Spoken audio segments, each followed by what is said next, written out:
Good evening and welcome to our Collier Chiropractic pregame show on Bay County TV. Jeff Doan and Jason Newsham, glad to have you along. We were there for the first of the two rounds, and this ought to be a beauty of a rematch. It should, and we talked last week about not sure if we were going to have another game, but if we were going to have another game on the docket, I know that I was looking forward to this one about as much as Coach Coquillard was looking forward to this one. Now, when you look at this team, we expected when we saw them in, week 3 or 4, that they were going to come as a gunslinging team, and Klein, a sophomore quarterback in his second year, but it turned into the drain show. It was, I think, 45, 46 carries, over 200 yards, which, you sit there going, he only averaged 4.5 yards per carry, but, that's a first down every 3 carries. So as the game started to develop, we started to see, but on the flip side of it, Garber put a heck of a comeback out there. They were able to find some things, but I think if you're looking for the season in a nutshell, week 3, Garber was coming in at 2-0, Swan Valley was coming in at 0-2, and it's easy, especially as a high school kid, to look at the records and go, oh, we got this one. We're 2-0, they're 0-2, it'd be a piece of cake. But I think Garber was really looking for their identity with this particular squad. When we saw them in week 8 against John Glenn, I started seeing a little bit more of what their identity was. And more importantly, I think it's what they've been running with for the last couple of weeks.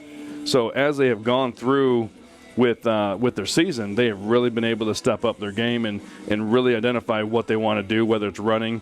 Coquillard's been almost near perfect in a couple games. And he's got, we always talk about all the options that he has at the wideout.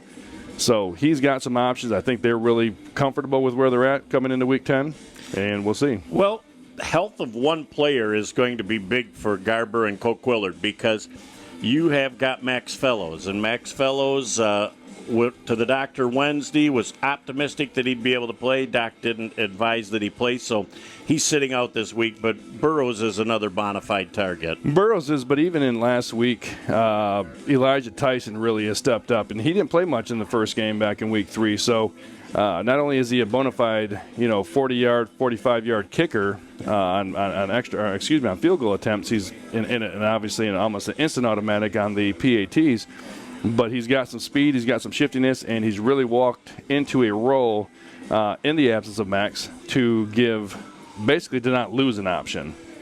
Week 10 should be lots of fun. We can't wait for the rematch that these two teams went down to the last play in week number 3. That concludes the Collier Chiropractic pregame show on Bay County TV. Back with all the game action in just a moment. Is your pain holding you back from things you enjoy, like playing with your grandchildren or participating in a sport? At Collier Chiropractic, we specialize in neck pain, back pain, headaches, or sciatica that won't go away. If you've tried chiropractic, you've tried physical therapy, you've gone to your medical doctor with no results, or you take medication and it doesn't even touch your pain, then put this number in your phone, give us a call, see how we're different at Collier Chiropractic Bay City. Good evening and welcome to our darkened press box here at Swan Valley. Jeff Doan, Jason Newsham, glad to have you along. Nick Page producing, directing, and filming tonight. The Garber Dukes going to get their hands on the football first as that ball hits at about the 8-yard line and goes back to the 3, and there is no blocking back there, and they will be pinned back at about the 5-yard line. May have lost the football. Are they going to say that they are down, or is this going to be Swan Valley football? I think it's going to be Swan Valley football. Nope, they're calling it Garber ball. Well, if you jump back on it, it makes no difference. But at first, when he was looking for it, I think for sure it had come out a little loose. Well, I guess if you're looking at ways not to start a football game. Well, Garber Dukes are going to start at about their own 3-yard line. As again, the press box is all run by one set of lights, and there are no lamps in this room. So as long as my camera light holds out, I think we'll have some light. We're going to make it work. 1st and 10 for the Garber Dukes. Coquillard back on the short box as he's 4 yards into the end zone. He's looking to throw that ball downfield. He's coming out of the end zone. He's at least able to turn the corner, get some breathing room as you get up to the 10-yard line before he's brought down on the play defensively by Logan Zahn. So there'll be a gain of about 7 yards on the play. Second down and 3 yards to go. Coquillard had a couple other options, Jason, but he opted to just put it under and tuck. Well, when you're at the 3-yard line, I think that really adjusts what you're seeing as the quarterback. You know, you don't really want to risk something right there, and he knew a little trust in the legs allowed him to gain 7. Second down and 3 again. Single back, trips to the wide side. Flip to the outside, very well done. Room down the sideline, just running out of real estate was number 1 that time, and that's Tacey. And boy, if he's playing in Canada, he's still running into the end zone, but he just ran out of real estate on the far side of the field. He also would have ran 110 yards. Great, well-designed play, though. Just a nice little bubble, quick screen, and he got great yards after the catch. Well, you get the RPO there, and you fake it to, Hayes up the middle, and, you see something there, and then all of a sudden you have the real quick outlet in Tacey with some speed out there, who has showed it off a couple of times this year. So after the first down, Garber starts somewhere around where they thought that they were going to be able to start it out. Ball just overthrown as it was intended for number 25. It's Madziar. Had good defense that time provided by Gullibo. Yeah, Gilbo, the thing about it is that they had really good over-the-top coverage there, and that was going to be one of those passes where you almost had to out-throw everybody because I thought he had the perfect defensive coverage for the Vikings. He was perfectly positioned, and I think Coquillard threw that ball away where nobody was going to be getting it. They'll live for another play as they run trips here to the near side of the field again. Again, you're looking at lateral pass to the outside. Trying to make the first miss and make the second miss. Get up over the 30-yard line for a gain of about 4 yards on the play. As good defensive pursuit to the football again by, amongst others, Zahn gets back there. So third down and about 6. We mentioned Tyson before in the pregame. Just as another option. He's kind of shifty. He's a little bit small, smaller in stature, so he's able to get down a little bit, was able to avoid the first tackle. But again, you saw the RPO, pulled it out of Hayes, and he always had a little option right there. So be interested to see what they're going to dial up here on third down and about 6. Well, they've gone with safe passes. That was a lateral pass, and you got to make sure that that's on the dot because that's a live football. It's a good run right there. That's a very nice play to get 3 or 4. And then Coquillard coming to the outside. He's got room to the outside. He flings it out, intended on the play for number 25. Madziar again. As Madziar, and that ball was overthrown. And it will be out of bounds, and it'll be a punting situation for the Garber Dukes. I think the big thing right there, what you saw with Coquillard, on the run, not getting your feet set. That's a tough pass. You got your momentum going one direction. As you can see, the ball kind of flailed out that way, the same direction that his momentum was taking him. So it will be fourth down and 6 yards to go. Dukes in punt formation from about their own 17-yard line. So Swan Valley looks to get pretty good field position out of this exchange.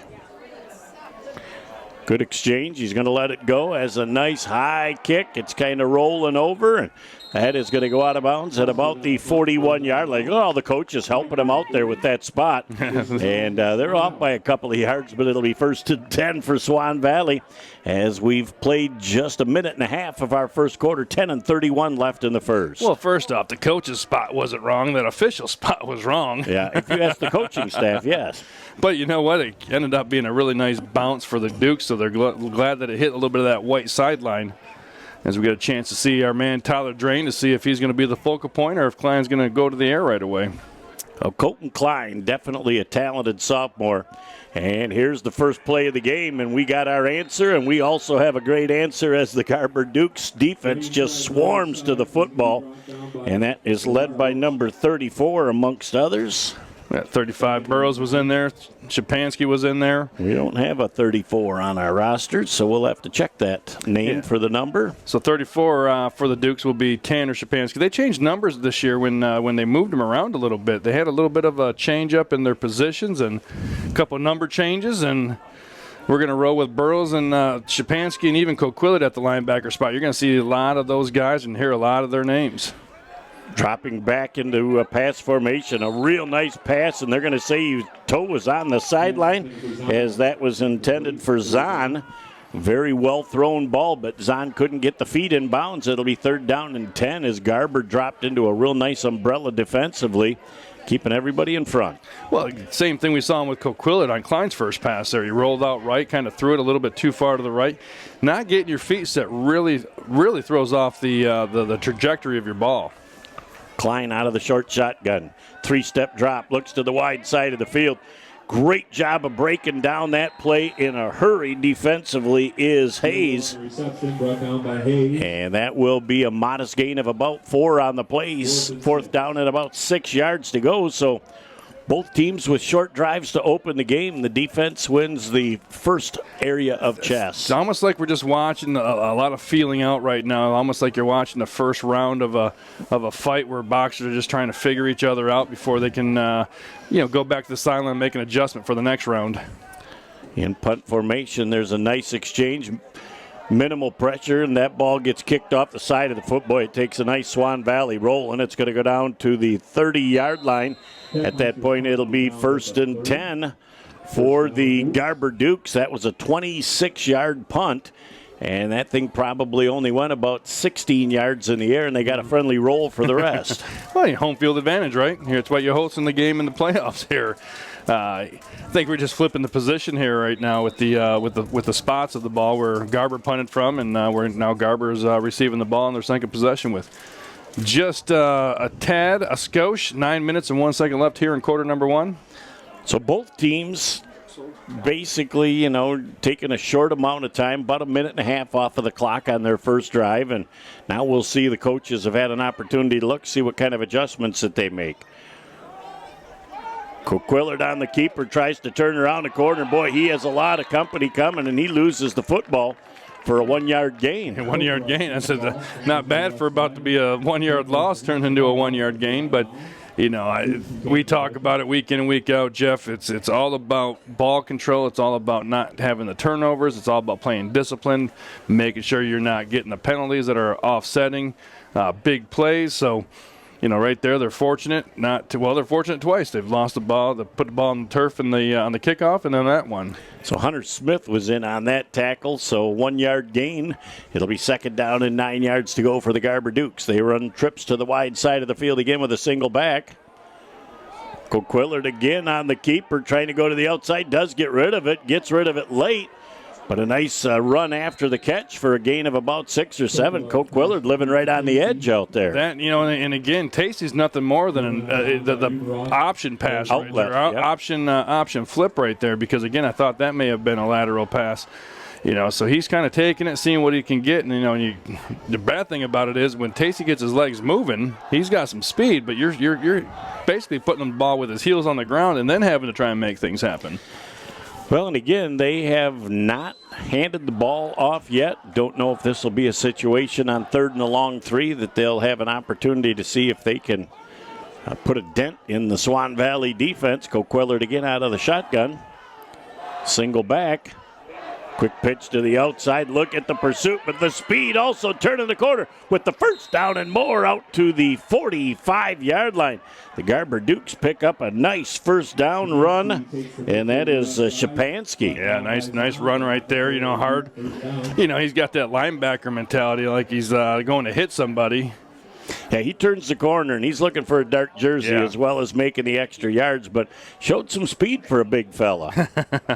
He averaged about 4.7 on the year, so again, a guy that's not used a ton back there when you've got somebody like Hayes that are getting you 5.7 yards a carry. However, Shapansky is more than capable, and he's great when he's doing right there, which is blocking. Great pass. Burrows with a catch. He breaks the tackle. He's down inside the 35-yard line, down to the 32-yard line. Boy, what a nice target. He just settled into a great open spot, picks up the ball, and gets about 13 after the catch. He did, and I was saying that right on that snap, one of the things that Shapansky's back there for is the blocking. And by being able to pick up that extra blocker allows Coquillard to really step up into the pocket. And again, his feet are set. All of a sudden, that ball's coming out right on target. Well, Coquillard, again, about week 6, I think he really brought it to another level, and he's playing at a real high level right now. He's back to pass. He's got a lot of time to throw the football. Looks like that could be out to Burrows once again. Nope, going to be Tacey out there. Tacey on the Number side. 1. He's been a primary target tonight. You know, some of them have been runs, however, but he's definitely been a big target for Coquillard. And again, playing without fellows, you're going to have to use, and we've mentioned Madzar's name a couple of times as intended receiver, so definitely trying to fill a big void there.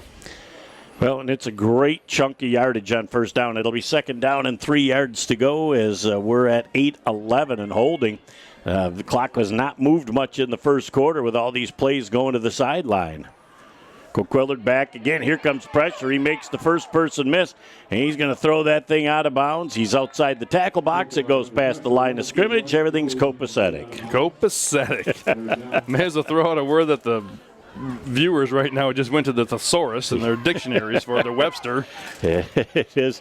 But again, he is just quick enough and elusive enough to get away from that first would-be tackler coming in, and he gets outside the tackle box and realizes there's not much there. He'll live to play for third down and 3. That, but good decision. You weren't making something out of nothing there, and get rid of it. Allow yourself to, again, what you're trying to do here, if you're not going to pick up the first, you want to pick up some positive yardage. Great pass to the outside. Burrows gets the first down and more as Coquillard put that ball in a perfect spot for him to catch it and spin for extra yardage. Yeah, hey, I'm going to throw the ball. When you turn, the ball is going to be there, so have your hands ready. Don't mess up. How's that? How's that for your play call? You've got about 3/4 of a second from the time you spin to locate the ball, catch it, and tuck it and spin. I promise you it'll be somewhere near the numbers. It was right around the waist. That's what we say back in in the sandlot, playing that handy back in the day. I'll throw it, just catch it. Yep. It's going to be in the neighborhood where it's going to hit your hands. 1st and 10 for the Garber Dukes. Coquillard back again. He's got time. He's throwing that deep fade. And that ball is down, and we're going to have a penalty flag down. And a touchdown. They did give the signal. They did give the signal. It's a Garber Duke touchdown. Tell you what, Burrows went up for that ball, and I've got to think it had to be, I don't know if it's called face guarding at the high school level, but he didn't turn around, and Burrows was able to slow up long enough to go up and grab the ball. And let's wait and see and make sure this is defensive. All right, it is good because stranger things have happened. We got interference against the defense, and that's what we speculated that it would be. So is it face guarding at the high school level? How is the pass interference broken down? Well, it didn't matter if he was face guarding or not. He just ran right into him as Burrows was trying to adjust to the ball. So pretty easy call, and that's a back judge call because he's got a better angle than the head linesman coming down the sideline. Well, Burrows goes up. They watched a lot of that in the warm-up for the Dukes. They were throwing that fade pass quite a bit, so glad to see they're able to do it here on possession number 2. And with 7:29 left, Tyson on for the PAT. Tyson's got a thunderfoot. Good snap. Nice exchange. It kicks up. It's plenty long, and it's good. Time out of the field with 7:29 left in the first. The Garber Dukes strike first, up 7-0 over Swan Valley. Back in a moment on BCTV. It's another fall Friday night, and your kids should be playing high school football. It's a fun game, and it's safer than ever. It's safe because the rules, the coaching, and the equipment are better than ever before. As a result, serious injuries are at an all-time low. Seriously. And builds strong schools, lifetime memories, and tomorrow's community leaders. And it's mother approved. It's a great game, and we want to teach it to your kids. Back here on Bay County TV again, the Garber Dukes strike first as the 15-yard penalty from the touchdown catch is assessed on the kickoff. So from the 45-yard line, this is something where you really want your kicker to kick it high and down to about the 5 to 10-yard line and really give your kick team a chance to get right on top of the action. Well, if this was arena football, I'm pretty sure Tyson could put it through the uprights here, so. And that's what he's going to do. He's going to send that thing deep, and that goes to the back line of the end zone, and it will be 1st and 10 for Swan Valley. He wanted no opportunity for a return. So you got two things there. One, what you're talking about, if you're able to get it, little pooch, and you're trying to kick it 30 yards, and you get a nice pooch underneath it, you try and get them maybe within the 15, maybe even pin them back in the 10-yard line. But this way you know you're giving up the 20, and here they go from the 20 with their drive number 2 for the Vikings. Klein again is the quarterback. He's got dueling backs. Drain is the tailback. Drain trying to go up the field. He's met by Shapansky. He rolls off for a gain of about 5-yard line. Shapansky met him right in the hole, and he's not going to miss many of those tackles. No, and Drain just elusive enough to slide off to his left a little bit, and he picked up a couple extra yards. But the big thing there, he fell forward.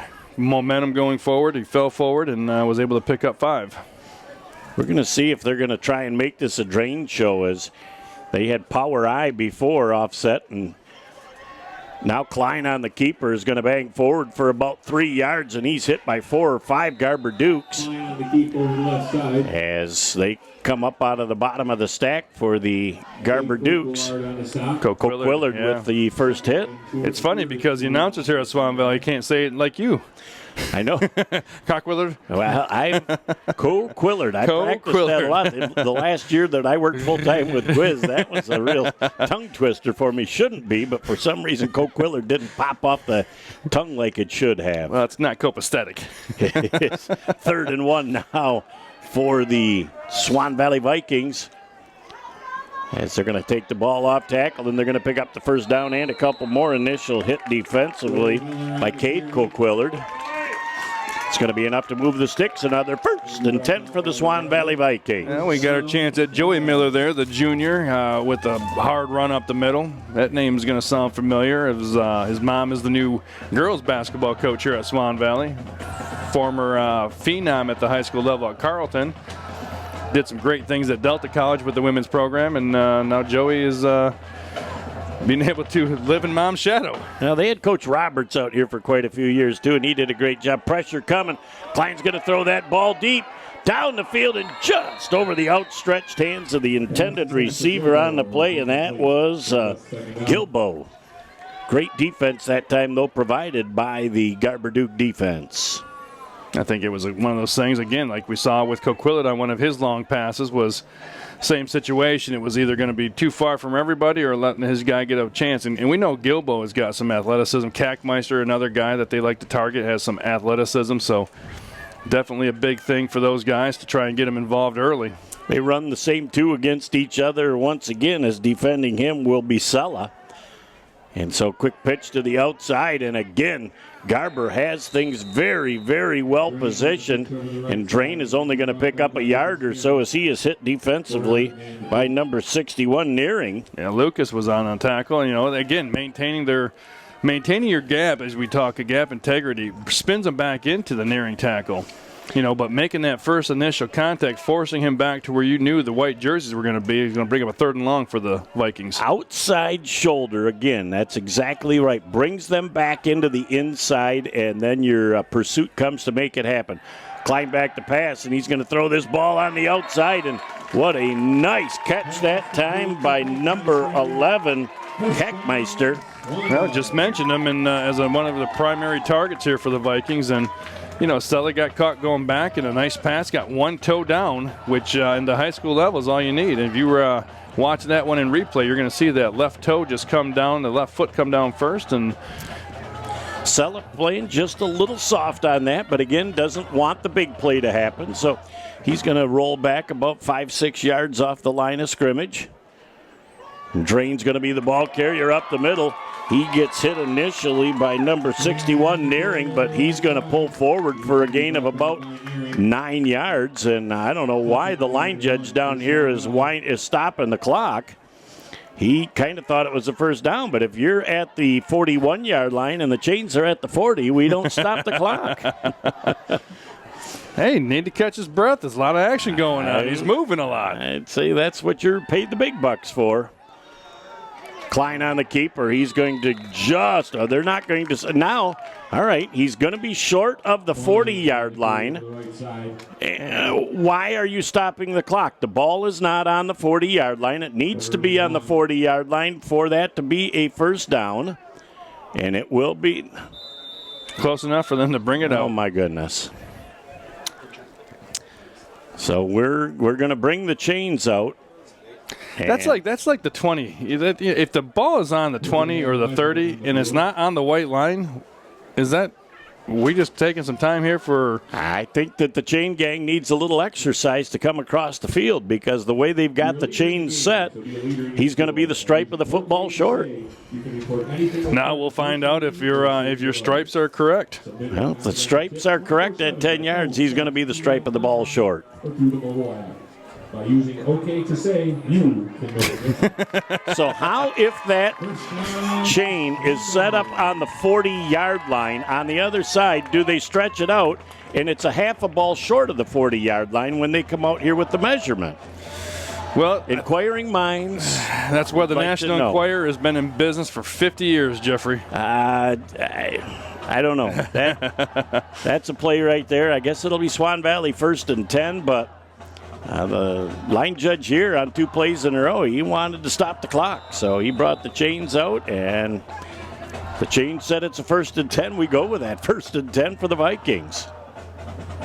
Now they're pointing at something. Their little timeout here on the. Oh, they're not on the hash, see. That's 8-man rules right there. Yeah. We don't play on the hashes. The center was going in. There was no ball. Now we're going to start things up again. 1st and 10, Swan Valley. Klein on the keeper. He tries to get through the middle, and he is hit hard by O'Quillard right up the middle. Klein might have picked up 2 yards, and he paid the price for that. That was a very nice gap positioning right there for O'Quillard. At least early on, it looks like the Garber defense is really using great gap integrity and stopping the big play. They are, and I think if you watch the film in week 3, I think you're really wasting, not precious time. I think you need to hit on key points of that, but the Swan Valley team is a lot different than they were in week 3, as are the Dukes. 2nd down and 8. Klein is going to fling it downfield. As soon as that ball is caught by Gilbo, he is hit immediately. And I believe that's Sella on the tackle. Yeah, Sella's going to have his hands full out there on the wing. He's on an island, and that's what they want. They're going to make sure that they're going to pass the ball around a little bit. And one of the things that we're seeing right now with Klein is he's got a little bit more precision on his passes than we saw in week 3. Well, he's really settled in after getting a lot of reps as a freshman. He has really developed into a nice quarterback. They're going to hand that ball off. Nice job of sliding around the initial tackle was Dew Russell. And that is, he had a great plant and cut back to the left side and finally brought down by Shapansky. Shapansky came the old Steiner brothers shoulder block there to help him on his way down. 3 minutes and counting left in the first. 7-0, Garber on top. Swan Valley on the move. Trying to go up the middle. Looked like that might have been Drain, and he got hit by a whole bunch of Garber Dukes. Yeah, you could take a pick out of there, number 59. Let number 55, the Laz, one of your favorite names. Lazarovich. I don't even know if that's how you say it, but gosh, it's fun it saying. It rolls nice. Modest gain on the play, 2nd down, and a long 8-yard-to-go situation. Again, split backs with Klein in the middle. Train on the outside. Nope, Klein on the keeper. And again, staying home defensively and a nice job. Klein keeps it himself over the and that was Shapansky again. Yeah, we're going to say his name a lot. I think he's almost in the spy position. He's making sure that Klein is either throwing the ball. If he's running it, he seems to be the one rallying to the ball quicker than the others. So 3rd and a long 6-yard-to-go situation. Obviously 4-down territory for Swan Valley down here. Well, they've got a capable kicker, but, do you want to give up 7 for 3? Are you playing the long game? I mean, a lot of philosophy will have to get talked to by the coaching staff. Klein flings that on the outside, a nice completion, and it's going to be a couple of yards short of the 1st down. It'll be at about the 12-yard line. Well, according to where the 1st down marker is, they might want to bring the chains down. I'm sure it could be a close. 1st down. 4th and a long 1 for Swan Valley. Again, Klein threw that ball as soon as the receiver made the cut, and he put it right on the money. Yeah, it was a nice quick slant right there. That was a pass that we were more familiar with what they were throwing in week 3. But we know that he's got the capability of throwing some fade routes as well. But now, again, do you want to go back to your man Drain, who's getting 5 yards of carry so far? I'd say your money's on Drain here on 4th and 1. Trying to get Garber to jump off sides. That's not going to happen. Now we're going to have a timeout of Swan Valley. We'll take a break and be back in a moment with $1:05 left in the first. It's 7-0. Garber over Swan Valley. Back in a moment on BCTV. So your car is getting towed and you're not sure where to take it? Try Village Towing and Auto Repair. Our expert mechanics are here to help assist you with all your repair needs. We have over 30 years of experience with motor vehicles, so you know you're getting the best work that you can find. Stop by the shop at 2377 South Huron Road in Coquitlam or give us a call at 989-684-9607. Back here on Bay County TV as the longtime athletic director Dave Schwartz over, keeping a close eye on things on the sideline right now as Garber Dukes with $1:05 left in the first with the lead, a big 4th down and 1. I think this is a drain run. Drain bangs forward, and he's going to pick up the first down as he gets down just inside the 10-yard line. So he needed a yard. He got a yard and skosh. Yeah, a yard and some skosh. But going back to Coach Schwartz, longtime football coach here as well at the Essexville Garber. And these are probably the nights I think he might miss the most is the playoff atmosphere. And as much as he loves it being as the athletic director, he knows there's nothing like it being the man on the sideline. So we understand Finley, number 5, was that ball carrier. Trying to cut to the outside again, making the first person miss. A nice dipsy-do into the end zone. It's a Swan Valley Viking touchdown. That's our man Luciano. I'm sorry, Goonie. Goonie is what we can call him. Yep. He definitely had a nice play there and got around the corner and into the corner of the end zone virtually untouched. Well, a good answer by the Swan Valley Vikings to answer the 7 points that the Garber Dukes put on. So extra point pending. We're going to possibly go to quarter number 2 back where we started. And I think we're going to see a lot of this back and forth tonight. As the exchange is good, the kick is up, it's plenty long, and it's good. Timeout on the field with 35.2 ticks left in the first. We're all knotted up at 7. Back in a moment on BCTV. For over 75 years, Frank's Great Outdoors has served as the Great Lakes Bay region's premier hunting, fishing, and outdoor shopping destination. What started in the mid-1940s as a roadside bait and tackle stand has now blossomed into a 30,000 square foot outdoorsman's dream shopping location. Stop by the store located at 1212 North Huron Road in Linwood or shop online at franksgreatoutdoors.com to find everything you need to get your next outdoor adventure started. Back here on Bay County TV, 35 seconds left in the first. We're all knotted up. Here will be another high short kick, and this one will take another bounce, and it will be fumbled again and finally picked up back down at about the 12-yard line. I'm not sure what Tacey was thinking there. It's almost like he expected because he dropped it or because it bounced, like Swan Valley wasn't going to continue running down at full speed toward him. Well, it's a good thing he thought quick that I better pounce on this live football because there were 3 defenders sitting right there waiting for the ball.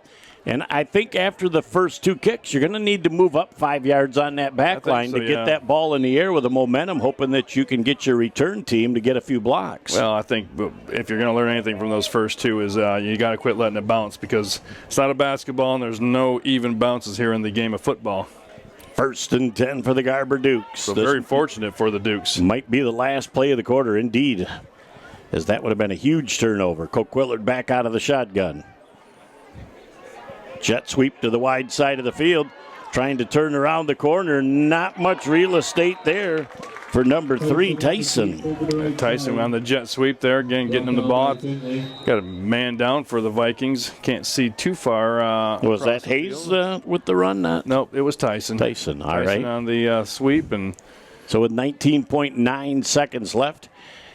Saw the trainer running out there before the play was even down, so they must have saw something from the sideline that didn't look very copacetic. So they can bring the one coach out. They got to stay at the numbers. We're going to take a quick break, and we'll be back in a moment on BCTV. Thinking about high-quality education with highly qualified teachers and a wide variety of quality programs? Look no further than Bay City Public Schools. There's wonderful teachers, wonderful educators, administrators. It's a great place to go to school. We include everybody and we have a very diverse student base. At Bay City Public Schools, the teachers are truly there to see the students succeed. Bay City Public Schools, exceptional opportunities for all. Call us to enroll today, 989-686-9700. Back here on BCTV as the Garber Dukes go back out on the field. They're looking, and even though it's a 25-second clock, only 19 left on the clock, they'll be able to walk back over to the sidelines. We're going to fill in about another 4 or 5 seconds, and that's the end of our first quarter of play. Welcome back, Jeff. The score's all knotted up at 7. We'll take a break and be back in a moment on BCTV. Inside, outside, or even in your home, there are lots of ways to enjoy amazing food from Bay City Bills. Our dining room is ready for you, and we are ready for you with takeout too. Stop in to Bay City Bills at 1215 Michigan Avenue or find us on Facebook or at www.baycitybills.com to see our full menu. Back here on Bay County TV as we get ready to start the second quarter, we'd like to thank our sponsors, Collier Chiropractic, Village Towing, Bay City Bills, Frank's Great Outdoors, the Bay City Public Schools, and the All Saints Booster Club. Glad to have them all on board with us here as we are enjoying a great first quarter of Week 10 football here in the district semifinals from Swan Valley. Jeff Doan, Jason Newsham along with you, and Nick Page is with us tonight as we're looking forward to a great last 3 quarters. Here comes a long pass down the middle, just a little bit overthrown as 2 receivers from Garber in the same neighborhood. I don't believe somebody ran the right pattern there, Jason. That reminds me of when I used to play a little game called Tecmo Ball. I just used to throw the ball up. I'd have guys run all over the place, and they'd always end up near each other. One of them would come out with it, and they'd score a touchdown. Well, it doesn't always happen the way it does in the video. The video games, that's where everything was. Coach Quellard really showed off his arm there, but again, when you got 2 receivers in the same spot on the field, you're going to bring a lot of defenders into the neighborhood. Well, it also brings up a 3rd and long, so not only did you try to get some chunk change there, you were trying to and there's a quick pass, almost as a safety pass to Tyson. Tyson makes a couple of people miss and just about gets around the corner. He picks up about 9 yards on the play, but he's not going to have enough for the first down as the Swan Valley defense playing prevent did a nice job. Yeah, they came up, but, again, after 10 yards, you think 10 yards is a pretty good pass and catch there, but yeah, when you're starting at 3rd and 14, it doesn't do much for you in terms of switching the field around. So this is going to be a situation for a great punt opportunity for the Dukes. They're going to need to get some air underneath this and give their defense return team some time to get down there and pounce on the doing a quick count, making sure they've got 11. Going to need a thunderfoot in this one. And there is a nice line drive kick over the head of the kicker. It takes a great Garber roll, and it's going to go down to the 33-yard line. It'll say 1st and 10 on a thunderfoot kick, about 53 yards on that kick for the Garber Dukes, and that really flipped the field. Well, just like we drew it up, just like we thought it was going to happen. Well, and the return man for Swan Valley was a little shocked, too, because once that thing went over his shoulder and it started rolling around on the ground, they were all yelling fire. Yeah, you get away from that ball and you just let the ball do what it's going to do. In this case, drop down to the 33. And, getting great field position in general for the Vikings, but not what they were expecting. 1st and 10 as Klein out of the short gun. Trying to hand that ball off on the outside, making a couple of people miss. Cruising down the field is Drain. He's going to be knocked out of bounds inside the 30. They're going to say he's out of bounds at the 31-yard line. Boy, the Garber Dukes had a chance to get him at the line of scrimmage, and he just squirted out of that tackle and then got a lot of yards after contact. First time that they were able to get him to the outside. Every other time that they've tried to run him and string him out to the outside as Finley comes in and replaces Drain after that 30-yard run. That was the first time he was finally able to get his shoulders turned on the outside, and good things happen for Tyler Drain when he's able to do that. I just think he's a touch gimpy right now walking around out there again to the outside, and we got to have a holding call there, and they did pick it up, and then we got another one late as the defender for Garber was trying to get away from that tackle. A couple of them. And so they're going to have The flag should have been somewhere around the 30, but that's tough when you're 20 yards away as a white hat to try and get it in the right spot. Hey, Coach, do you want to take this back, Coach Coquillard? Oh, decline it. Just give the first down. Are they going to have a 13-yard gain, or are we going to take it back from the spot of the foul 10? Okay, Coach, we'll take it back. There's just some things you don't have to ask a coach. As a coach myself, if it's a pretty obvious thing, don't bother me with stupidity. I'm sorry. But we're going to see if there's 2 flags here for 2 separate things. We've got holding. That's declined. We're going to have a personal foul against the offense, and that is going to be the spot foul here from the 28-yard line. No, they're going to move it back to the 43. Yeah, they're calling both of them holding penalty. Look the way he came across with his holding call there, that it was a personal foul, but they gave him both holding calls, which I agree with. I agree with the first one. I didn't see the second one because I knew that was coming back. I was just kind of see what was happening. Boy, I thought he really banged down on his arm like that was a personal foul and not a holding call, but I could have missed old Charlie's signal there. Well, being a spot foul, it's going to put it right around first down in about 15. Lateral pass, double pass. They're going downfield with it. Doing a good job getting into the end zone. Gilbo scores. It's a Swan Valley Viking touchdown. I thought both Garber guys were in great position to possibly at least deflect it, if not intercept it. But ball just kept going and going and going. And, it's the Swan Valley touchdown. And that was a lateral pass. We saw it right from the start by design. Absolutely. And ends up, he threw a great ball downfield. But I really thought Garber had an opportunity to get back. But great execution in the score. Extra point attempt. It's up long enough, and it's good. Time out of the field with 11:10 left in the first half.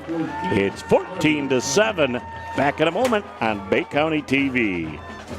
Sports give so many opportunities to kids. It gives them an opportunity to see where they fit within a team, persevere, understanding how to work with different personalities. Those are the lessons that will make you a successful adult. As a mom, you have to have an understanding of what concussions are. Concussions are things that are treatable. If we take care of athletes, they will be able to develop and have a long, happy, healthy life.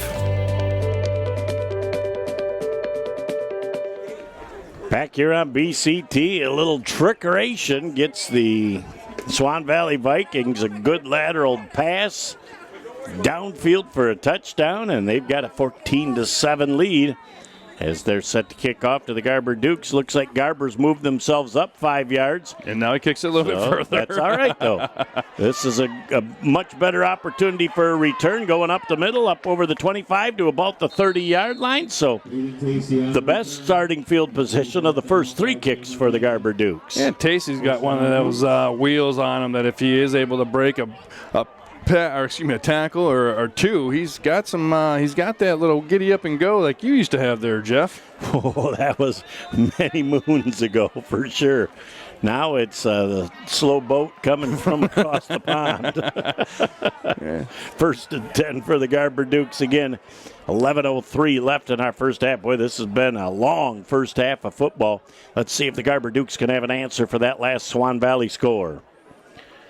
Handoff up the middle, and not much going on there for the Garber Dukes on first down. Garrett Hayes was one of his first carries of the game right there, and again, maybe that's why they're trying to soften up the middle a little bit. Well, you got to give it to them every now and then if you want to keep that middle contained. And you got to keep the defenders honest, absolutely. And that's covering their gaps. So, that's a design play, and if you get anything out of it, I think it's bonus. Well, now they're able to fake it to him on the RPO and let Coquillard maybe have a couple other options. So this is a big drive for the Dukes right here. They got to be able to come back. Now they're down 7. They haven't been faced a deficit I think you got now. Twins on both sides.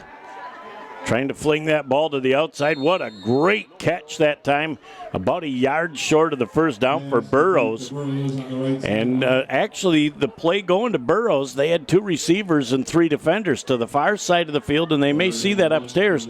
They've only got 2 defenders for out there, so the bubble screen off a missed tackle on the wide side of the field could result in 6. Well, brings up 3rd and short right there. I tell you, one of the things I was really impressed with Burrows there is he got the ball, brought it in, and when he rolled over, there was no chance for it to jostle on the ground or lose it on the ground. So great catch, great pass. That was a tough catch. Yeah. I mean, he had to go down low to get it, but he secured it with his hands, brought it into his body before he rolled over, and gave them a third down and very manageable. I was expecting to see replays up here. Now we're next to the Garber Dukes no need video staff. We're going to have timeout on the field, I believe, by the Swan Valley. They didn't like something. Nope, the Dukes called timeout. And we'll take a quick break and back in a moment on BCTV.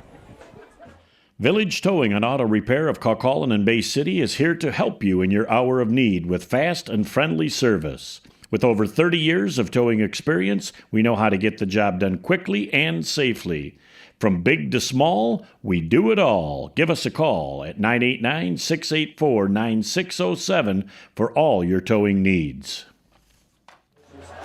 Back here on Bay County TV, as it'll be third down and short. It was indeed the Garber Dukes that called that last time out, as they are going to try and get a play where I'm pretty confident that Coquillard's going to do an RPO and most times able to skank forward for about a 2-3 yard gain at least. I'm not going to lie, if I had less faith in you, we would go into Mount Pleasant tonight with that insight that you just provided.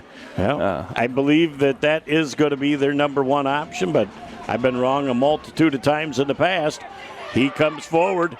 He picks up just what he needs and a little bit more, making a couple of people miss. He's at midfield, the 45, the 40, the 35, down to the 32-yard line with a late penalty flag. Looks like we could have a face mask up there. Nick Page all the way from this side's telling us he sees 15-yard face mask that'll be added on to the end of that run, as they will bring that ball down inside the 20-yard line with the 15-yard face mask. And a great job making people miss again, Jason. He did a great job, and I tell you, at first I thought maybe it was a horse collar. That flag came out pretty quick, and, we got a lot of officials throwing the flags on that one. Now, I did not see him say personal foul face mask. He just said face mask. So, nope, it is 15 yards. Our white hat might have missed. I might have missed him pounding on his wrist to say that it was a personal foul, but maybe he heard it so hard on a holding call. Maybe he's just doing a little softer now. First and 10 for the Garber Dukes as they're downfield getting some chunk plays here in a hurry to try and get the answer to Swan Valley score. Well, they're down inside the 20-yard line and needed something. We talked about it being a very important drive for the Dukes, and Coquilla taking care of the ball and gives it to Hayes that time. Hayes trying to get through, and again, very good, stellar defense by the Swan Valley team as they got out. But again, I like the fact that they're running Hayes out there, but 4 defenders in on that play, as now one of the people that made the tackle is coming off the field. Well, I think we talked about it. I think you've got to give him the ball a couple of times, and if you said, or when you said that if he gets a couple of yards, that's his bonus. Now all of a sudden when that RPO comes into play, you got 4 guys from Swan Valley with their eyes on Hayes, and all of a sudden they lose sight of Coquillard with the ball. Boy, he did. He made 3-4 people miss on that last big run. Second down and 8 yards to go.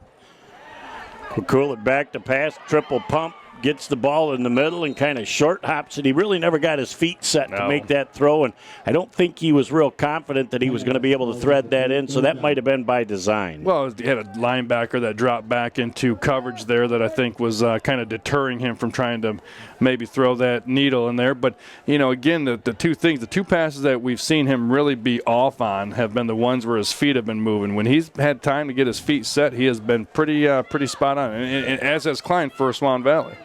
Well, let's find Burrows, because I think the ball's going to find him on this big third down. Looks like he's all by himself on the wide side of the field. They flip that thing out, trying to turn around the corner, down to about the 5-yard line. Looks like it's going to be enough for the Garber Dukes to move the stick. Another 1st and 10. As that Tyson with the nice catch out there. I think that was third or fourth option, but didn't have a chance to look for Burrows because the pressure coming off the edge there for Swan Valley. Kind of went to the outlet pass in a hurry and threw it perfectly so that he could get yards after the catch. And again, Tyson not getting a lot of receiving opportunities in week 3. You know, he may not have been on the Swan Valley scouting report to start this game. He is now. I was going to say the updated version is there now. First and goal for the Garber Dukes. Trying to go right up the middle with a little seam down to the 4, maybe the 3-yard line is Hayes. So that's his nicest run of the night. So he picks up 4 down to the 3-yard line. Down to 8:20 and counting left in our first half of play. 14-7, Swan Valley on top over Garber, but Garber's knocking on the door. Knocking right now. Again, they got a guy in Tyson who can put some points on the board from their field position, but I think Coach Coquillard's thinking 6 and let's get a PAT versus a FGA. I think Coquillard gets that ball to Shapansky, who just came into the game. They're going to let Shapansky be the lead blocker, and there was absolutely nothing there. Swan Valley sold out on the run, and they just collapsed on that play very well. You know, you brought Shapansky's name up. The problem with it was there was 9 black jerseys and only 134 for Garber, so Shapansky didn't have much of an option besides hit 1 and hope to God that the other ones didn't get in there. So it'll be 3rd down and goal. Ball just inside the 5-yard line. Again, credit Swan Valley. They sold out on the run, and they were correct. And this is a play that we saw at the end of the first game in week 3 where they were able to throw the ball up to Max Fellows with a little fade route using Max's athletic ability. And this Burrows is out there. Yep, Burrows is out there. You're going to have Tacey and he's going to walk into the end zone with that. They got him down near the 1. They're going to say he is sniffing the goal line, but not in. He's going to be inches short. I thought Shapansky was going to walk in. A great hit late by the Swan Valley defense kept him out of the end zone. Yeah, just spun him back to the middle. And, you know, I think if you got a challenge flag, you're throwing that one because I'm pretty sure that ball may have crossed the plane. He may not have, but I don't know about the ball now. We'll have to go to our BCTV replay booth here to see if this one was across the line, but nonetheless, it's going to be 4th down and goal. Well, this is where the Lions screwed up last week. They gave it to a guy who hasn't fumbled the 600 possessions. We're going to have Garber taking a quick timeout. We'll take a break. Well, we'll all figure it out here in just a moment when we come back on BCTV. In life, things aren't scripted. If you're an athlete, we need people like you and translate those skills to officiating. You can get a lot out of it. It happens in every town, in every game. We never have a perfect game, but the rewards always outweigh the negativities.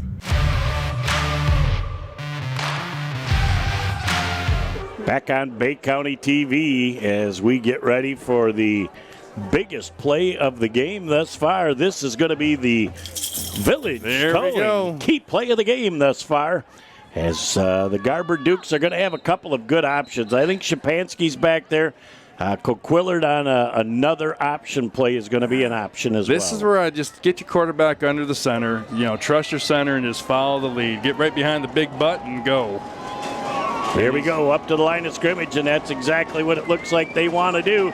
They're going to push him forward. He's into the end zone. It's a Garber Duke touchdown. That was still pretty close. We went a little extra push, but they only needed, you talk about the stripe of the ball. I think that's pretty much where the ball was marked at. So that ball was very, very close to the goal line, and he didn't get in by much, but it didn't take the head linesman long to see it. He had to have had a good look at it, saw that it crossed the plane, and the Garber Dukes get just enough push to put 6 on the board, and they're an extra point away from tying this one up. Well, you called it the Village Towing key play of the game, and the Dukes answered. As the extra point is up. Plenty long, but a little bit wide to the right. No good. Time out on the field with 6:27 left in the first half. It's 14-13. Swan Valley over Garber. Back in a moment on Bay County TV.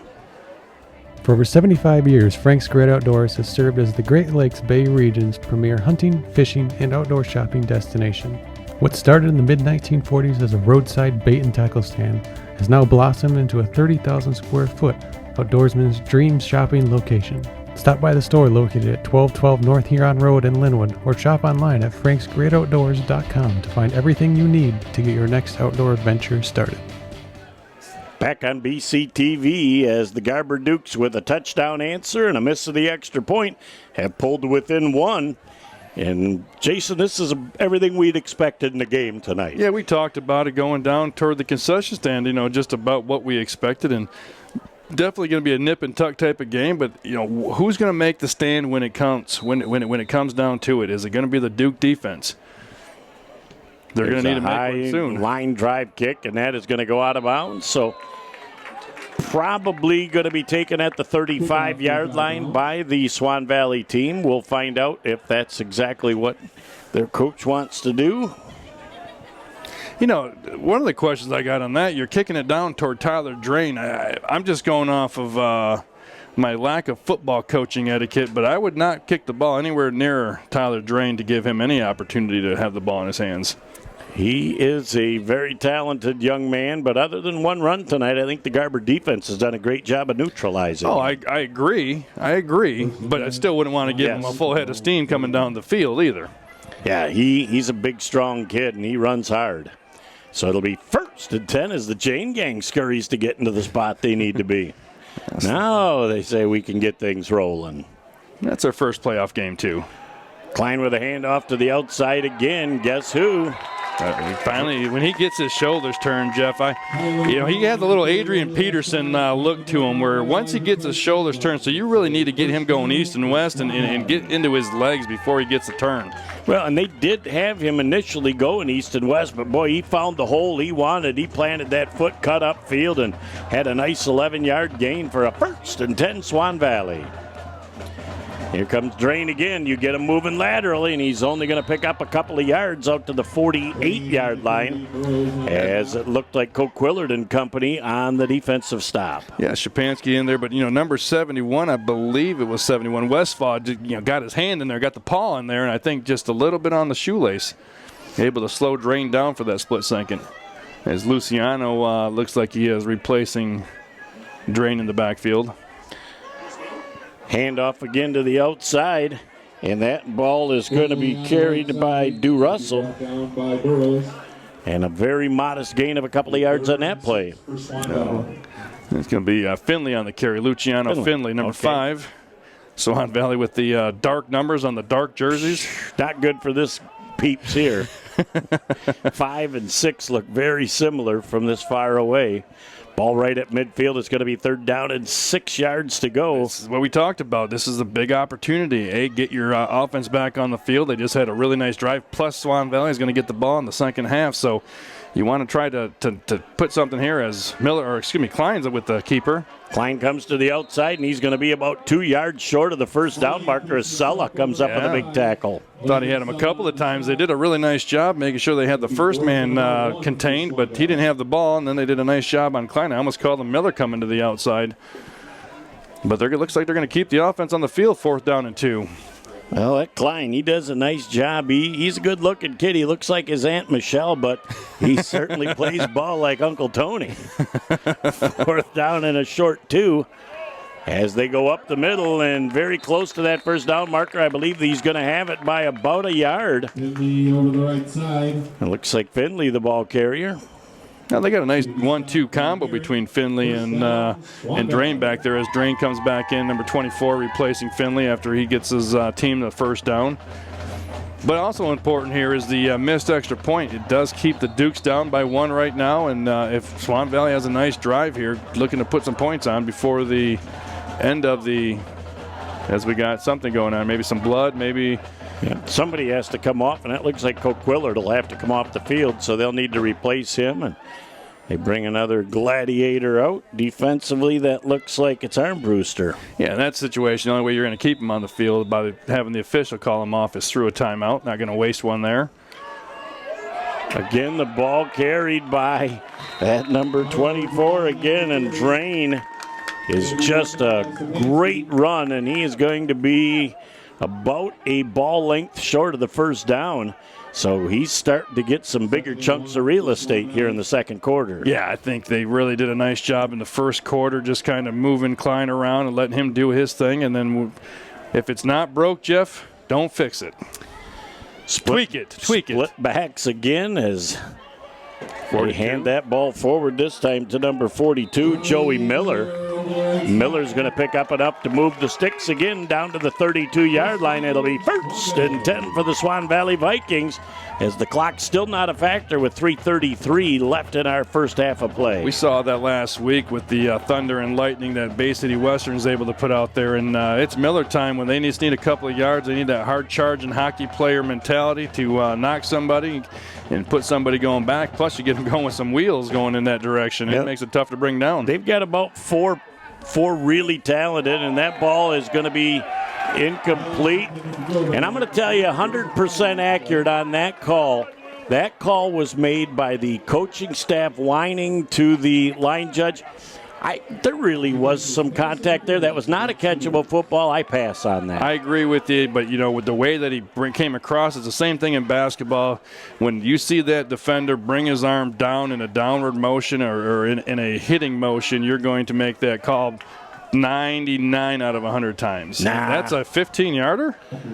What happened to the old 5-yard? Pass interference. What happened to the old 5-yard? And there's no such thing as an incidental fee. He didn't mean it. Yeah.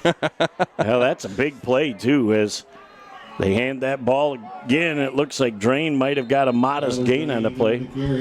He was going one way. Klein was going the other. A little counter action there, but nice defensive by the number 55 in there for the Dukes as well. Or the Laz. Lazarovich. We need him on more tackles. What you don't need is you don't need Ethan Burrows on a bunch of tackles from the safety position. If he's making your tackles, that's not a good thing. But when that play happens and you're right in front of the coaching staff, they do, for some reason, have a slight influence on that. As Klein tries to come forward, he makes a person miss, cuts back across the grain down to about the 7-yard line. I believe he is going to be very close to that first down marker. Boy, what a great athletic kid this is for a sophomore. And this is a big difference from what we saw earlier in the year. He didn't do a lot of this. We were a little concerned that only being maybe a single threat type guy back there, but he's really showing today that he's a competitor. Well, he's a great athlete, and it certainly shows on runs like that. Garber looked like they had him. Ball Finley carried up the middle. Finley's going to be inside the 5-yard line. Gets the stick to move. Again, just bringing over the down box. 1st and goal from the 3.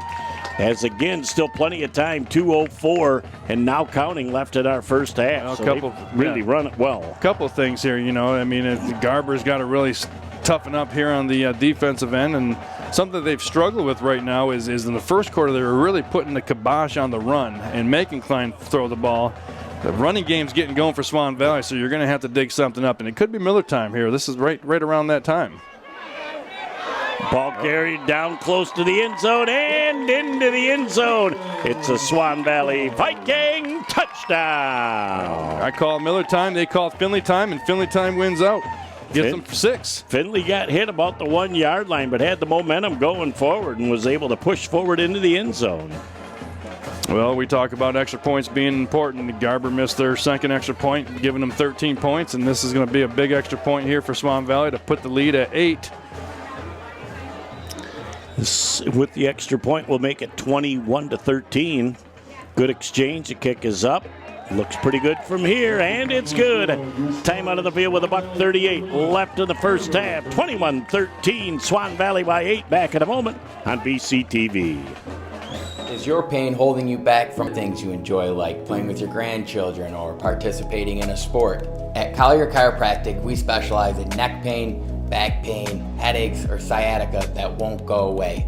If you've tried chiropractic, you've tried physical therapy, you've gone to your medical doctor with no results, or you take medication and it doesn't even touch your pain, then put this number in your phone, give us a call, see how we're different at Collier Chiropractic Bay City.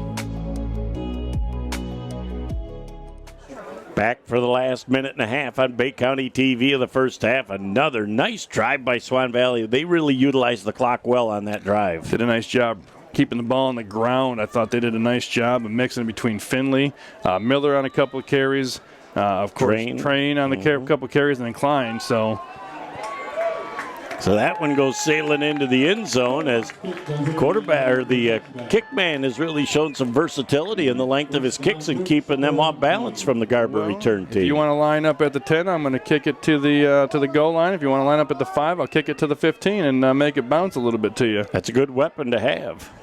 Well, we talk about, all three phases of the game, and this is definitely one of those things where both teams have capable kickers. So if it comes down to a 2-point, 3-point game, you've got some weapons out there. Horwath is the kicker. So it'll be 1st and 10 for the Garber Dukes again. They got $1.38, but I believe they only have one timeout remaining here. We'll see what they're able to dial up here as they'll have an opportunity to move about 60 yards to see if they can get a field goal. Nice play down the middle. The pass is complete on the play to the 27-yard line. Short of the first down, so clock will run. It was a good check down by Coquillard. He had about, I think it was about the 4th option as Tacey takes a couple seconds to get back. He was down the field around the 50. I almost got the 55, but he was at the 45 on the other side. The CFL. Back to pass again. Time to throw the football. Sitting right in a seam. Beautiful catch.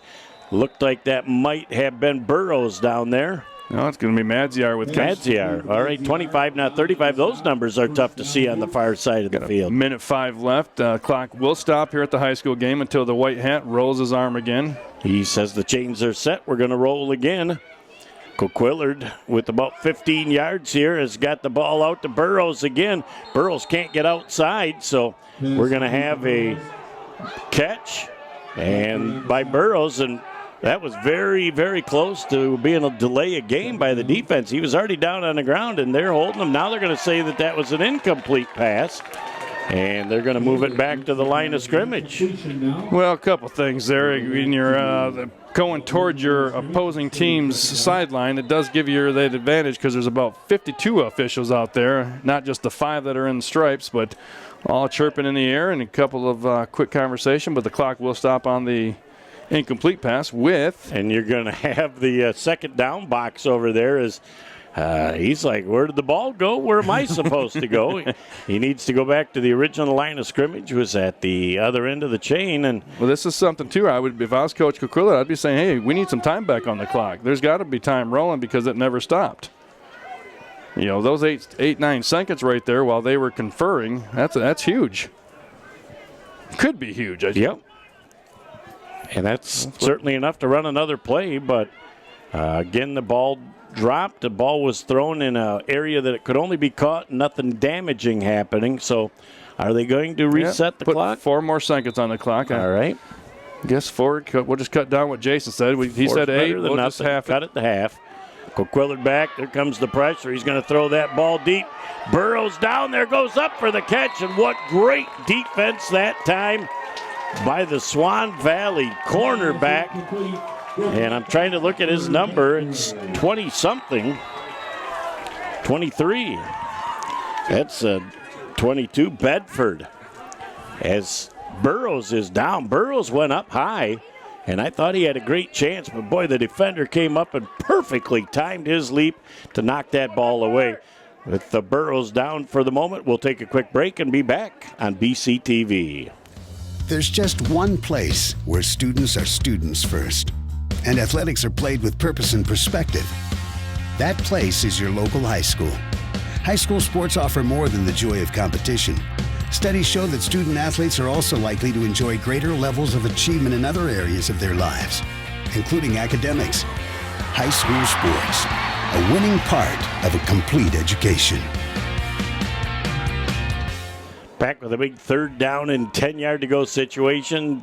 From our angle, kind of looked like Burrows might have just had the wind knocked out of him. I should never say just the wind knocked out of you, because if it's ever happened, it's not a pretty thing. Coquillard back across the middle. They're going to pick up 1st down to the 50-yard line, and you can't fight for yards there. You got to go, and clock will be stopped with 30.1 ticks left. And by the time they move those chains, Garber's got to have a play, and they got to be heading up to the line of scrimmage. Should be the same play as the last one. It's second verse, same as the first. 1st and 10 again, down to about 25 seconds before this ball gets snapped. Coquillard drops it to the ground. And with 22.8 seconds left, they'll have time to regroup for another play. They really only need to get about another 15 to 18 yards, and they'll be in field goal range. Give Tyson an opportunity. I don't think there's much wind. There's not much wind here in the press box if I'm going off of what's feeling up here, but the flagpole is not moving too much out there, so he's got the leg, and that's a situation where, again, it's great to have all phases working, and if you can get yourself here another 15 to 20 yards, at least to have an opportunity, sometimes that field goal opportunity is just as good as a Hail Mary. Well, when you miss an extra point, a field goal would be huge to bring them back inside one score. So we'll find out now as they've got everything set. And did they really have everything set as Burrows goes up and catches the ball?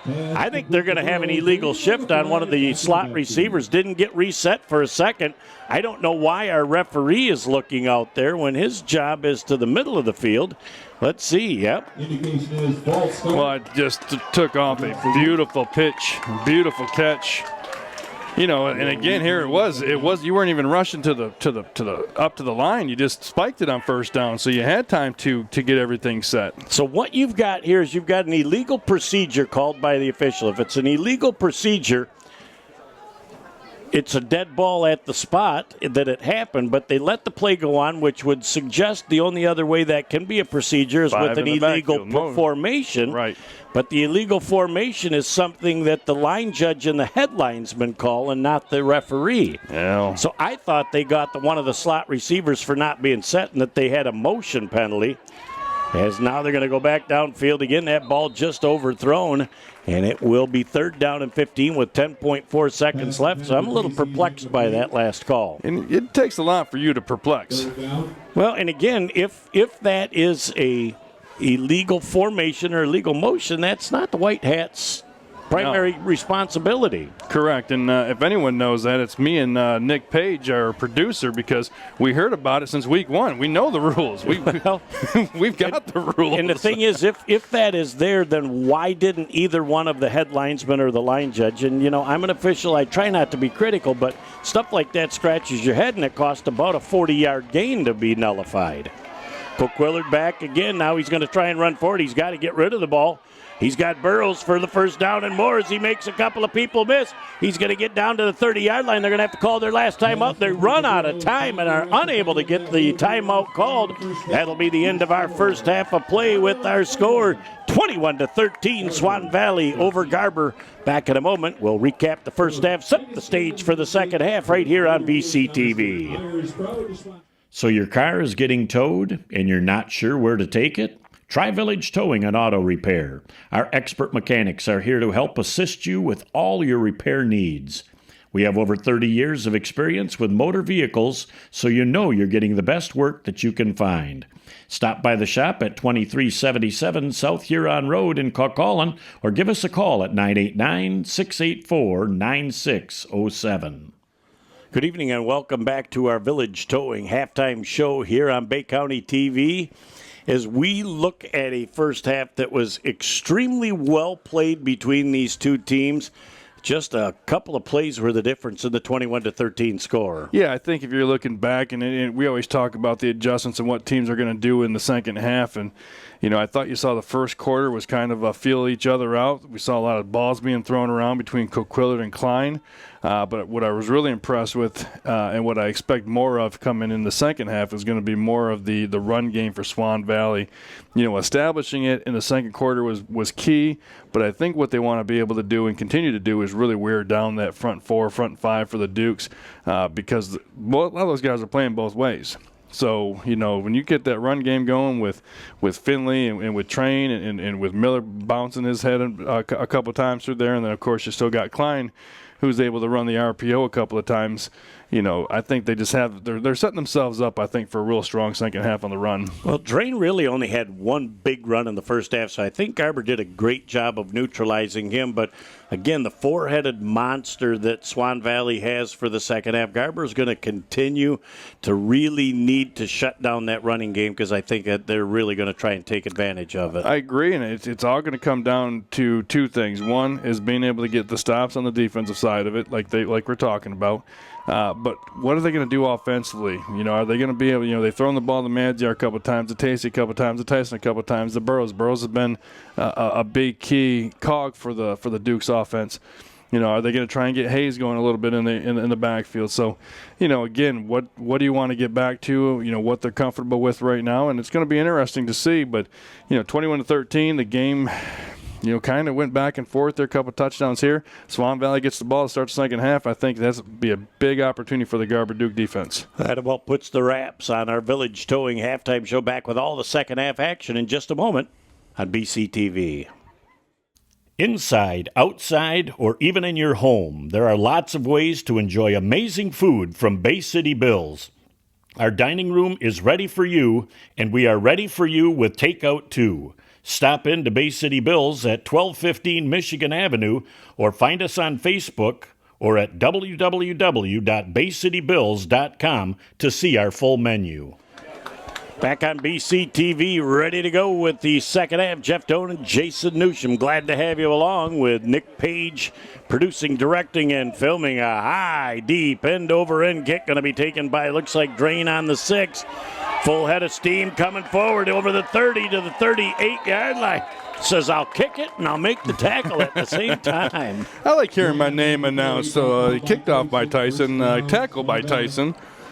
Boy, Drain had a big head of steam going as he got out to the 37-yard line. We talked about that in the first half. Is that what's your options there? Is it giving him that ability to get his shoulders going north and south? 1st and 10 for Swan Valley. Find out what they're going to do offensively. See if Garber's been able to make any adjustments to slow down the Drain running game. Looks like on first down, Coquillard's out there in a hurry to shut that door. Like Coquillard and maybe Shapansky over there is. 2nd and 12 for Swan Valley. Shapansky was the other person that floated the football, and boy, those linebackers are really, they have their own key. I think one of them's got Klein and one of them has the lead back, and they just flow to whatever spot on the field they're at. It's nice when Klein and Drain are going in the same vicinity, too. 2nd down and 11 with a loss of 1. Quick pitch to the outside again. Drain making a couple of people miss, and he's going to be pushed forward, and he's going to be close to that first down marker. He's going to get a generous spot, and it's going to be enough to move the sticks. It'll be a 1st and 10 for Swan Valley, and again at the point of attack. Looks like Garber had an opportunity to make the tackle, just couldn't pull away from an offensive block. Well, they brought him back to the inside again, where you think your rest of your white jerseys are going to be, your teammates are going to be. In that situation, Drain was able to get going a little bit quicker than the defense could flow to it. As again, they've got split backs in the backfield on a 1st and 10 from the 48. Miller banging forward. Going to pick up about 5 yards as he'll get down to the 46-yard line. They may give him 6 on that play. As the Garber defense, a couple of people getting up a little bit gimpy, including number 59 on that play, Petro. We have not had to call his name a whole lot yet tonight. Yeah, not as much as I'm sure he'd like us to. 2nd and 4. But again, a nice run by Miller. Nice combination of players you can put back there. You got Drain, you've got Finley, you've got Miller. Of course, you got Klein on the keeper. It looks like Finley's going to be the carrier right there. He's going to be close to the first down marker. Going to be the carry over the left side. Boy, I thought the line judge over here was going to make him short, and he does a little beeline to the left, and it's going to be enough to move the sticks again. It'll be another 1st and 10 for the Swan Valley Vikings as they've really come out with an impressive drive here to start the 3rd quarter. Now, the couple of plays that the Garber Duke defense right now really needs to settle in on and really need to get off the field without giving up points on this possession to give their offense a little more of an opportunity. You don't want to go down 2 scores of this squad. Klein with a 7-step drop. He's going to let it fly deep. Great defense that time. Blanket coverage inside and out by the Duke defense to make that pass very uncatchable for the wide receiver. Yeah, Tyson back there on defense as well as number 5 for the Dukes. Hayes, yep. Used to seeing him in the running back position, but he had great inside and outside between him and Tyson on that pass. Between the two of them, they really had him pinned in, and I think that obviously that was something that Klein understood. Here's Drain on the outside. Boy, he plants that foot, and nice job by the Garber defense to bring him down after a minimal gain. Well, all those running plays they've been able to do, you're able to try to take that shot on 1st and 10 because, again, you know you got a guy that's getting yourself 6-7 yards of carry. This situation, the Garber defense stands tall, brings up a 3rd down and about 6, a long 6. Coquillard with the tackle, as we've mentioned his name a lot on both sides of the football, as this is a huge 3rd down play for both Swan Valley's offense and Garber's defense. Well, we always talk about adjustments, like we did on the halftime show, and it's always about this first possession where you want to maintain that you learn something from the first half to try to give yourself something to build upon in the second half. He's back to pass again. Boy, he's got a wide open receiver on the side, and that looked like it was Drain, but boy, he had company coming defensively. Burrows was missling right toward him. It looked like it was wide open, but Burrows really closed that gap in a hurry. It is, and you just wonder maybe the footsteps on that one on even Drain's part, but the ball was a little overthrown. When that ball's high and you know somebody's coming, that sometimes shortens your arms just a little bit. Got a little T-Rex style there. Well, they're going for it here on 4th and 6 from the 38. Well, I think the first thing they're going to do is long snap count. I think they're going to try and draw the Garber team off. Nope, they're going right straight at it. Quick slant to the middle. And that is the 1st down and more as it goes to Wickham. He's into the end zone. It's a Swan Valley Viking touchdown.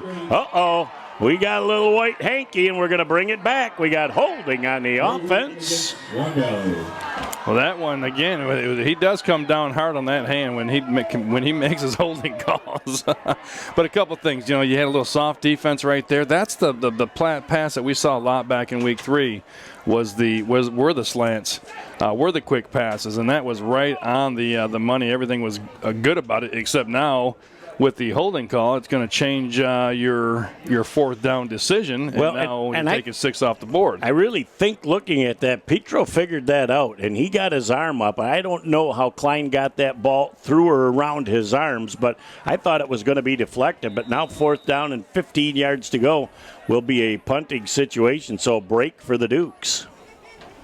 There's a good exchange. That ball is off, and it is a high, lofty kick. Going to be taken back on the 5, making a first person miss. Back up to almost the 10-yard line. So actually a nice return by Burrows at that point to bring it out to the 10-yard line. It'll be 1st and 10 for the Garber Dukes. Well, you got a couple things there. Your special teams coach is either saying, once you're inside the 5, let that go. But if you are going to make the catch, break a tackle. Well, really, they want the heels on the 10. I think that's pretty much the protocol. And if it goes over your shoulder, you let it go and hope that it doesn't have the 9 iron where it's going to back up and it'll sail into the end zone. You'll get it at the 20. The Brother Gwiz 9? Not the Jeff Doan 9. I'm a chip and runner, so it'll be 1st and 10 for the Garber Dukes. Motion here to the near side of the field. Now they're going to run the triple option, flipping it to the outside.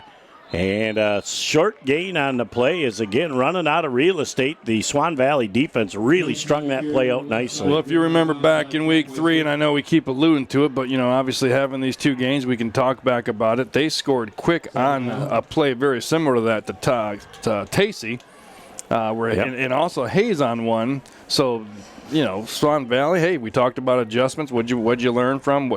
You see that activity going on, and they ran it to the short side, so it really shortened where Tyson was able to get to. 2nd down and about 10. Virtually no gain on the play. Coquillard back with time to throw the ball. He gets it to Burrows. Burrows makes the first man miss and slides up to the 30-yard line. Got a nice downfield block after the catch, but they really put that in a position for Burrows to be able to spin upfield, and that was a beautiful gain for the Garber Dukes. Yeah, he was able to come back in, grab it, and get a couple of yaks, as you like to call them, a little yard after catch. Yard after contact for him, too. He likes to make people miss. So now at the 30-yard line, too, gives you a little breathing room on the football field as you're not snapping that ball with your feet around the 5-yard line. Well, and your playbook's a little bit different out here, too, and change it up a little bit. Coquillard's showing he's got a great arm. He's had a couple really nice, long, deep passes that, as this one's going to be a pitch out to Tyson. Good. And again, look at the team speed defensively to get to that football.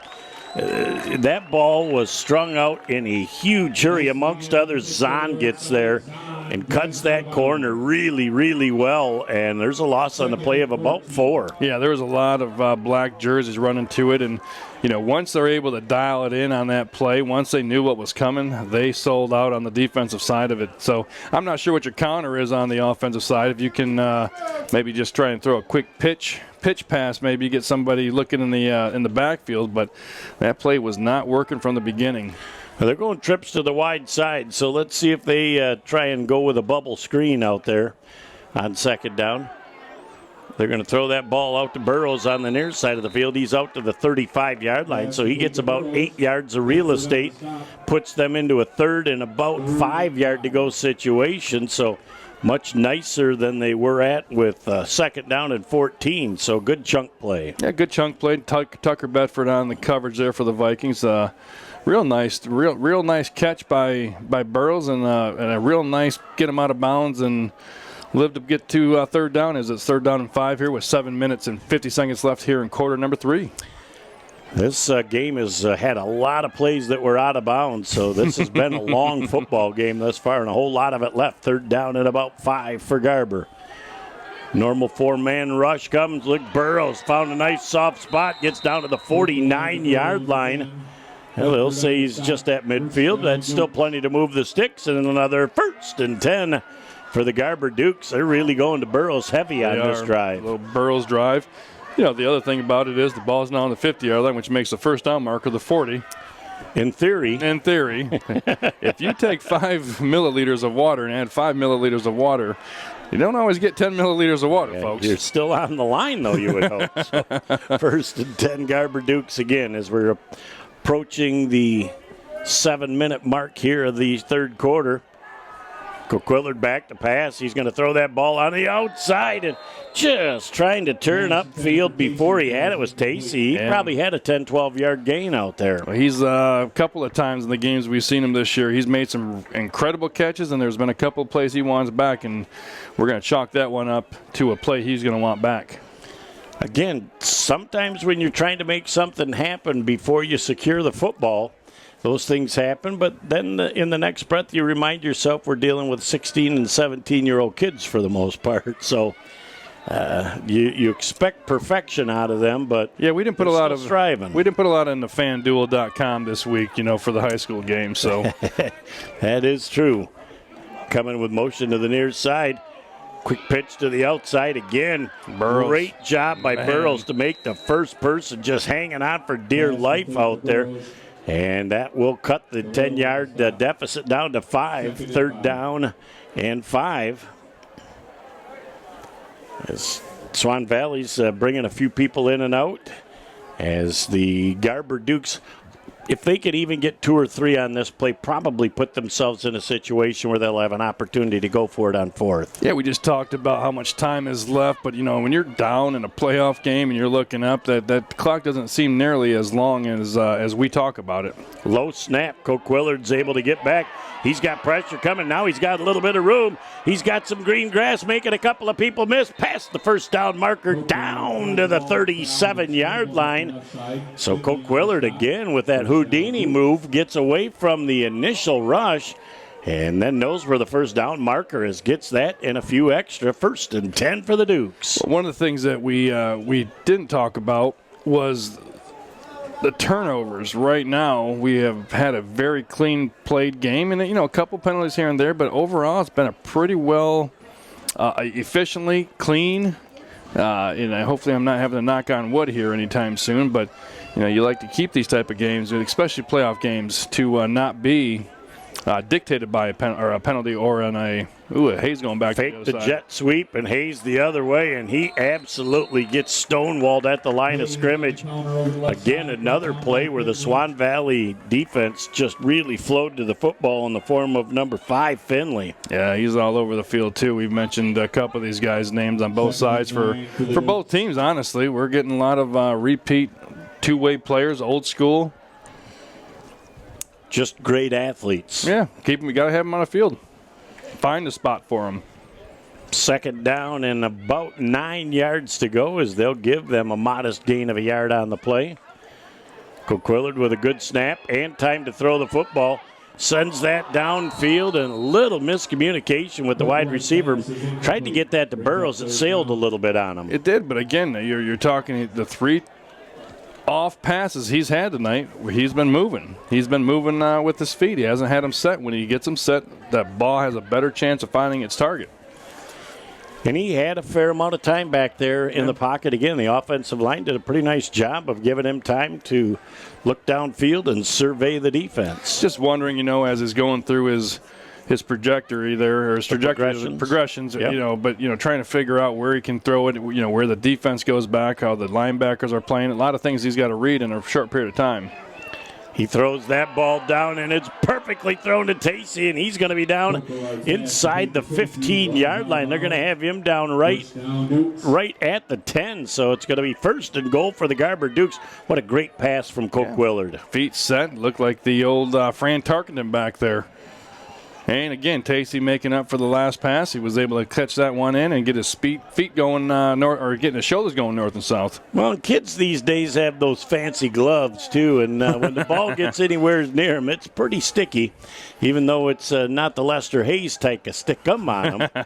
Coquillard back to pass. He's going to throw that ball into the corner up for Burrows. He gets it. He's into the. Oh, and they're going to say he was out of bounds when he caught the football.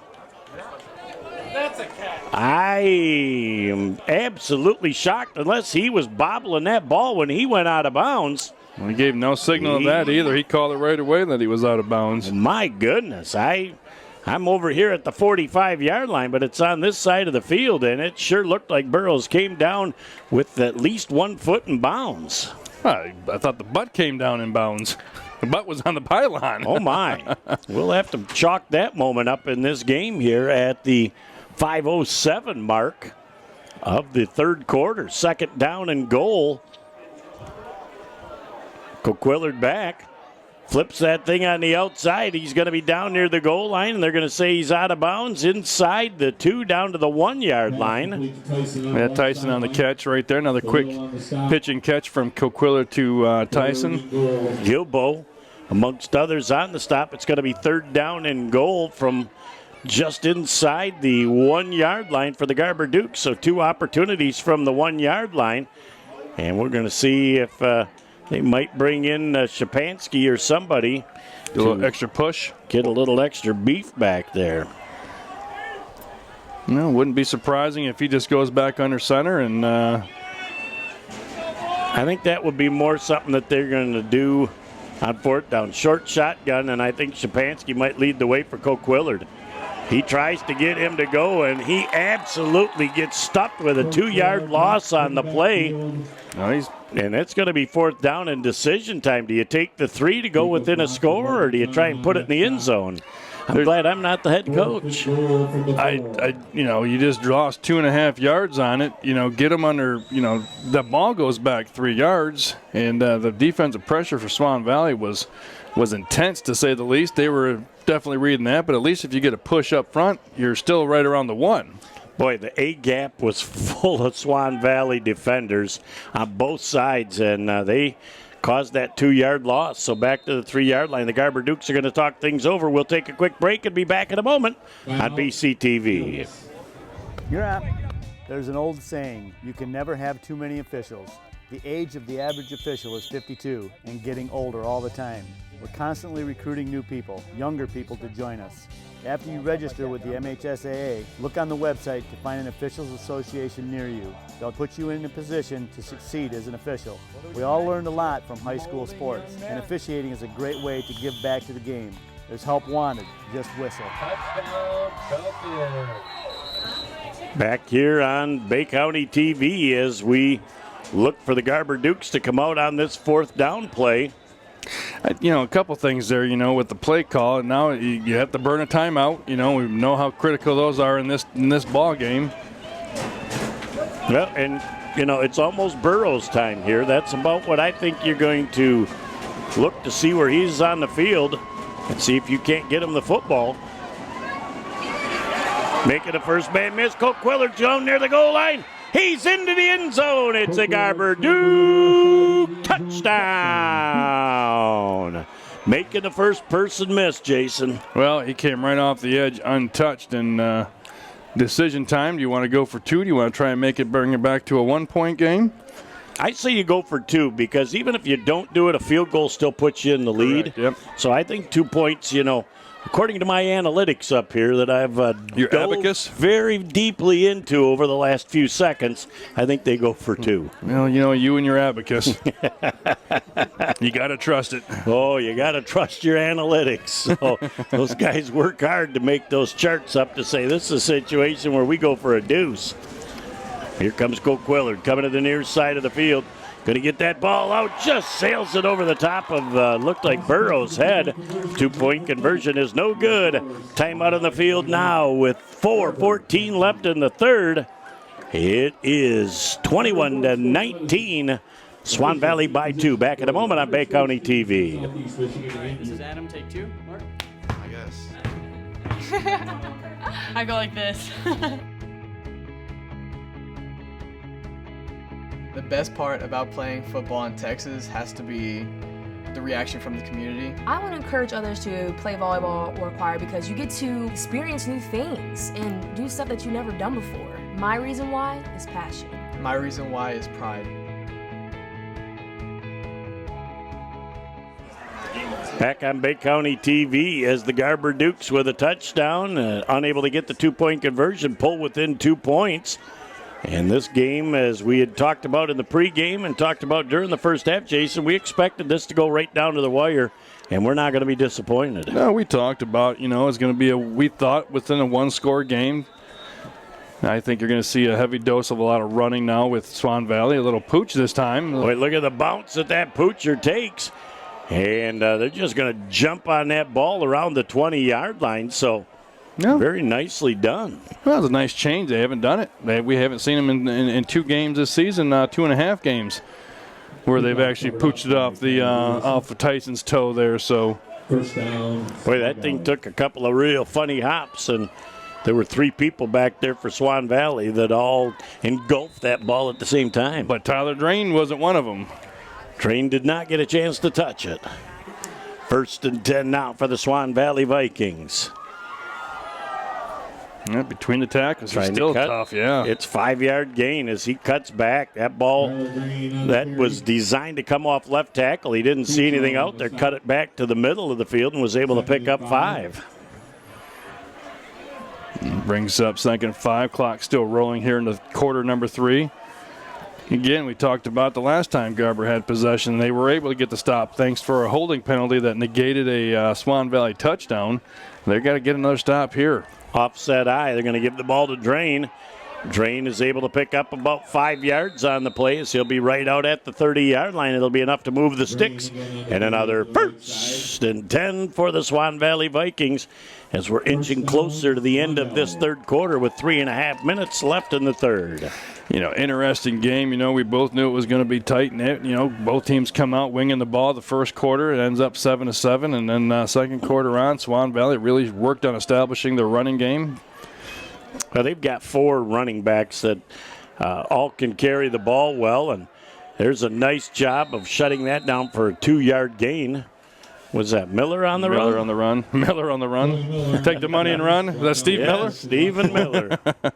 So great job by the Garber Dukes to get low and cut Miller down. So after a short 2-yard gain, 2nd down and 8 yards to go as Klein comes over from the sideline again into the huddle saying, gentlemen, this is what we think is going to work on 2nd and 8. Let's execute. Well, same thing. Giving the ball to Miller just softens that Garber defense because they got to play everybody up there.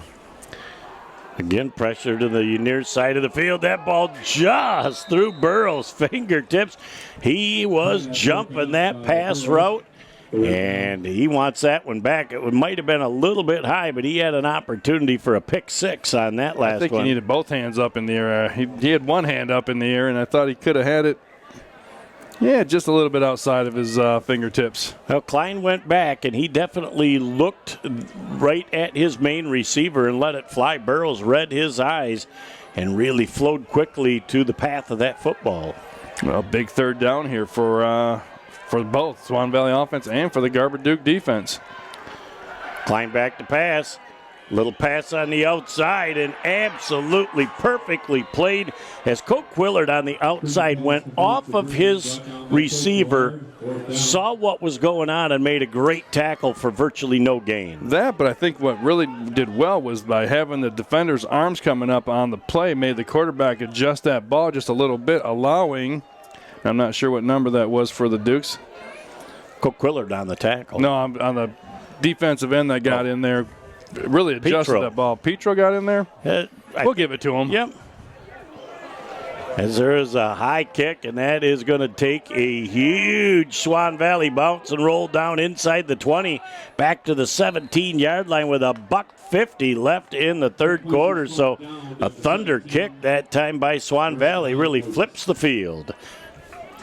As they move it downfield, the Garber Dukes looking to add to the benefit that they received from running that last one downfield and putting 6 on the board. Can they duplicate the effort? Well, minute 50 left here in quarter number 3. Now you're down by 2, so you score. You're going to have to try to put 2-point conversions, a lot of different things, but the number one thing that they have to do is score. Of course, having both teams, we just saw with that punt. That's a second punt that Swan Valley's put out there. We're talking about special teams possibly being the main thing here in this game, and great punt right there by Swan Valley. And we both know that both teams have kickers. So if this stays within a couple points, we got some fireworks. Could be having deja vu from last year's round 1. Back to pass with a quick flip on the outside, and again, great job. And there's an extra one that could have resulted in an extra 15. That is not something defensively that Zahn wants to do. Why would you put yourself in a position 5 yards out of bounds to add an extra shove? And the line judge ought to be all over that just to make certain that nothing extra is happening there on the sidelines. They got away with a break there. Well, it doesn't surprise me, in terms of the penalty being called against the Garber Dukes there. So what we would have had with a late hit, because we could have had offsetting, but they're going to have a decision to make right now as to whether or not they're going to accept that, because it's only a half the distance to the goal, so that's a 7.5-yard penalty if they take it from the 15-yard line. Looks like they're going to be on the 17, so they're going to move that thing just inside the 10.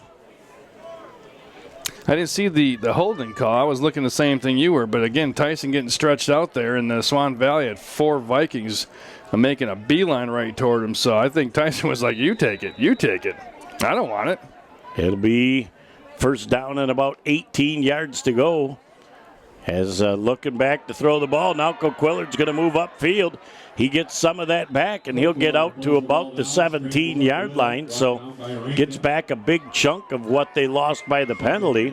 It's going to be second down and 10 yards to go. So Coquillard, I think, did a great decision there to not try and throw that ball up and pick up a big chunk of what they needed. Well, you get that defensive secondary going with Tacey on the fly route. You're going with Madziar, and all of a sudden you have 5 guys floating back, and your offensive line doing a decent enough job to open up a gap for you.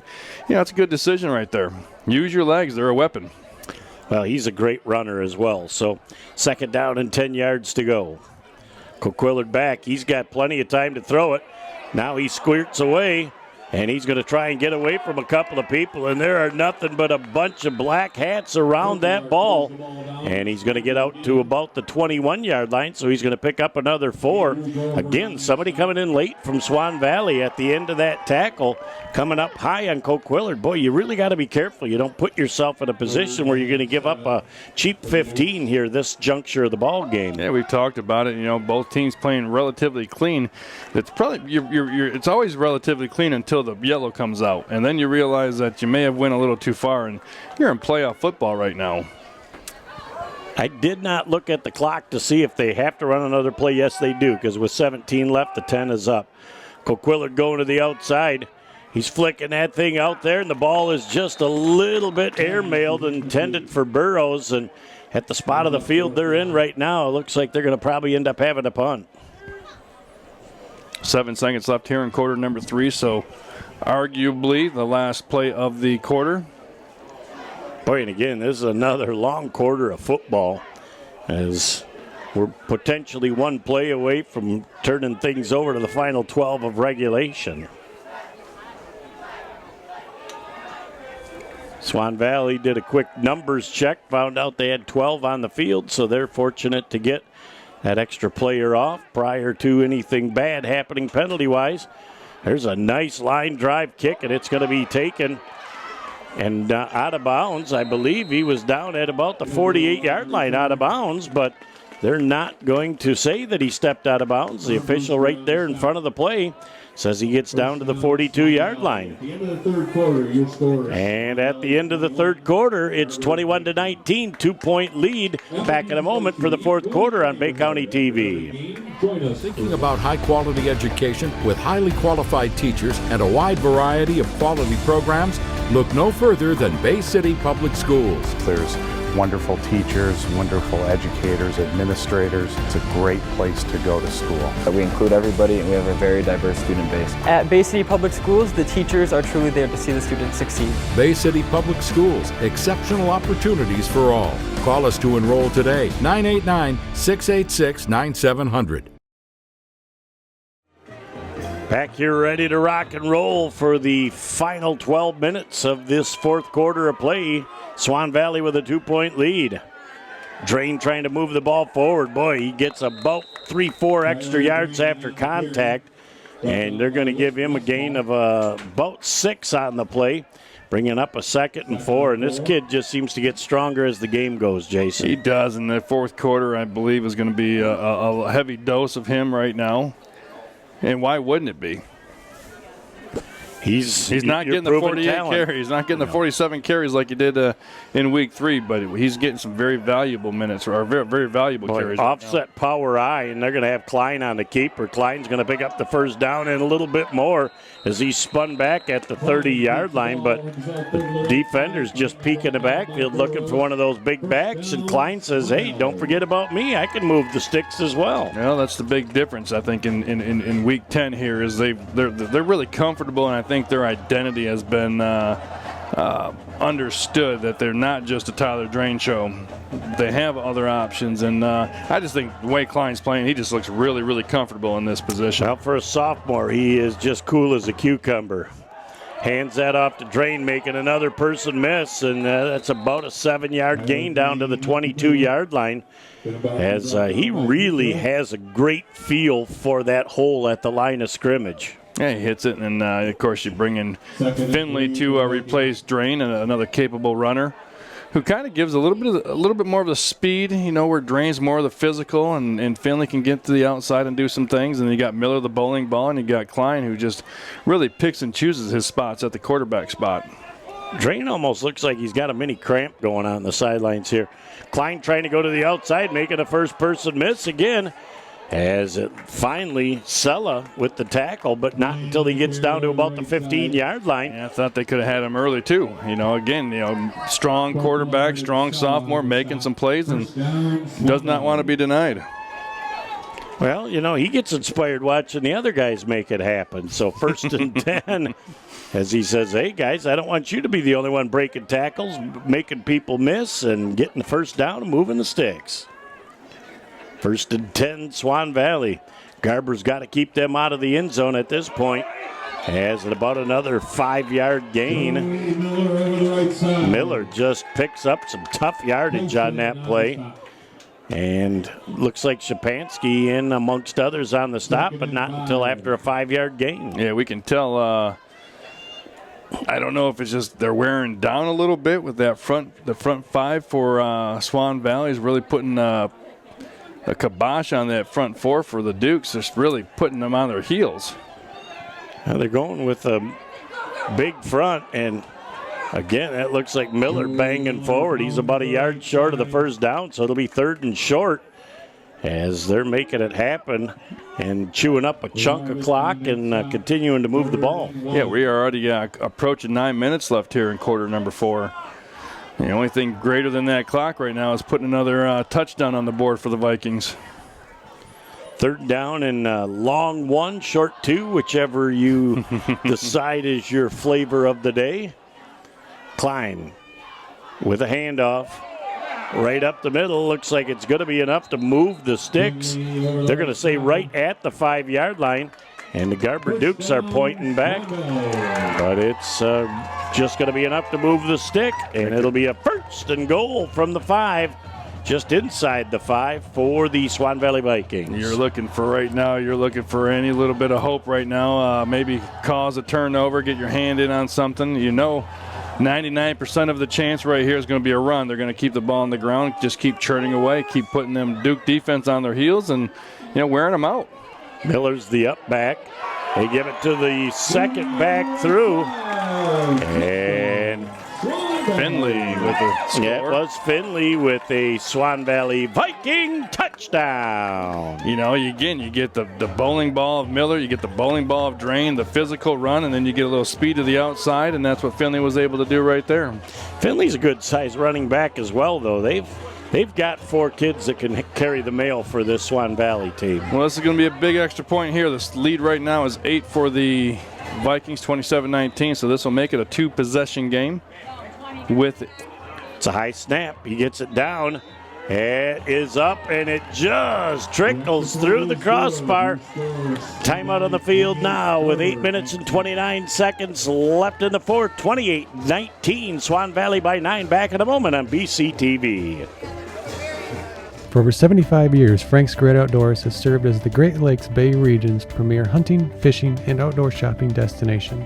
What started in the mid-1940s as a roadside bait and tackle stand has now blossomed into a 30,000 square foot outdoorsman's dream shopping location.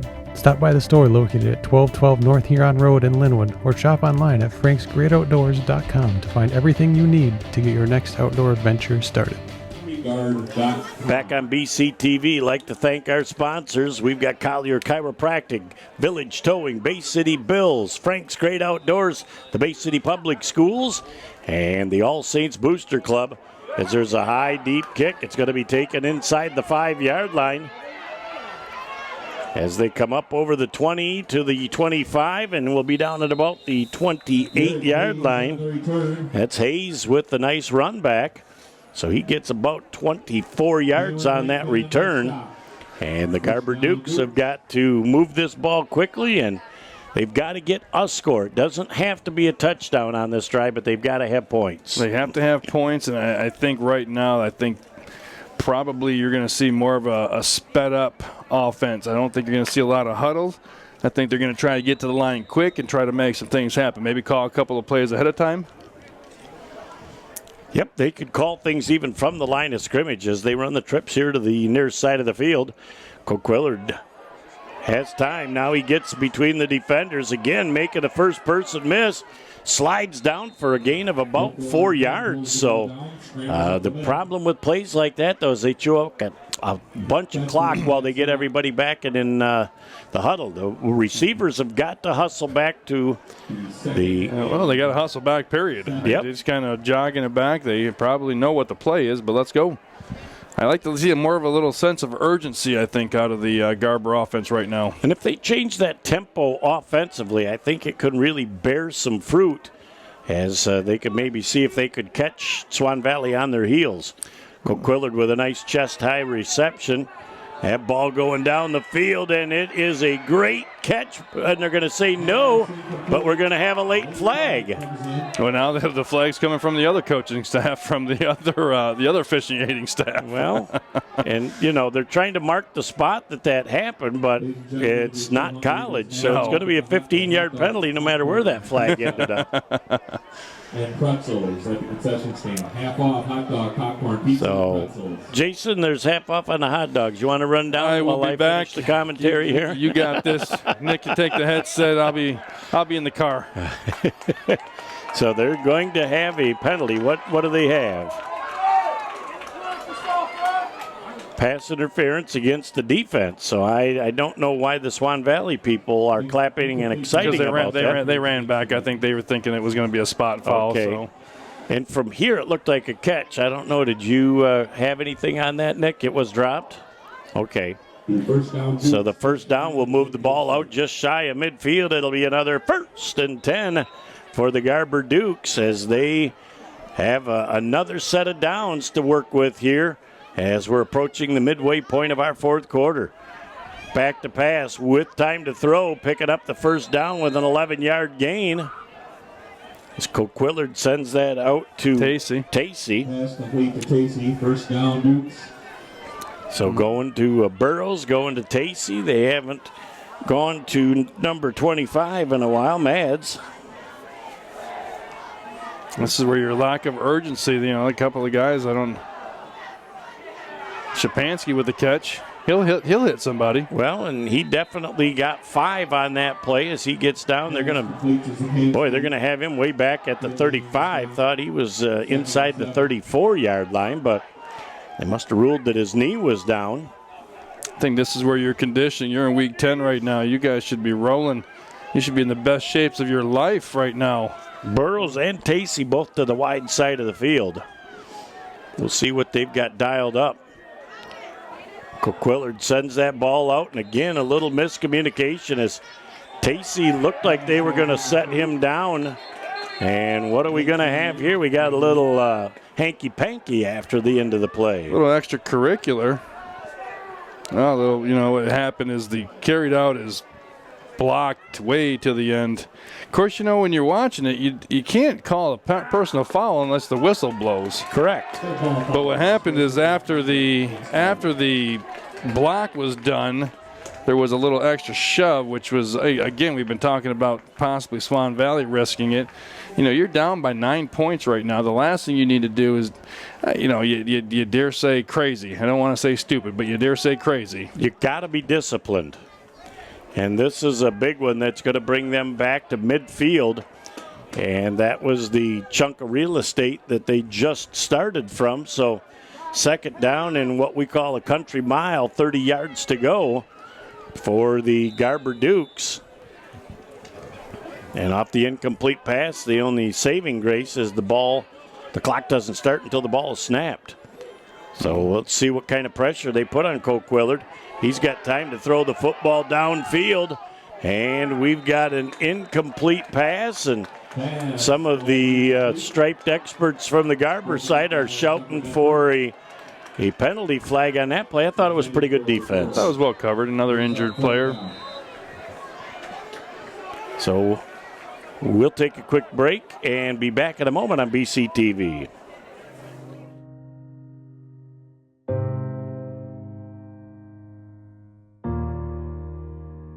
Hi, I'm Zoe, and today I'm here to change your outlook on becoming a referee. Sometimes being a referee can be hard work, but I'm here to tell you that the positives far outweigh the negatives. Just think of the impact you could have on the younger generation, the laughs you could share, and the lives you could change. There's an unofficiated game that needs you.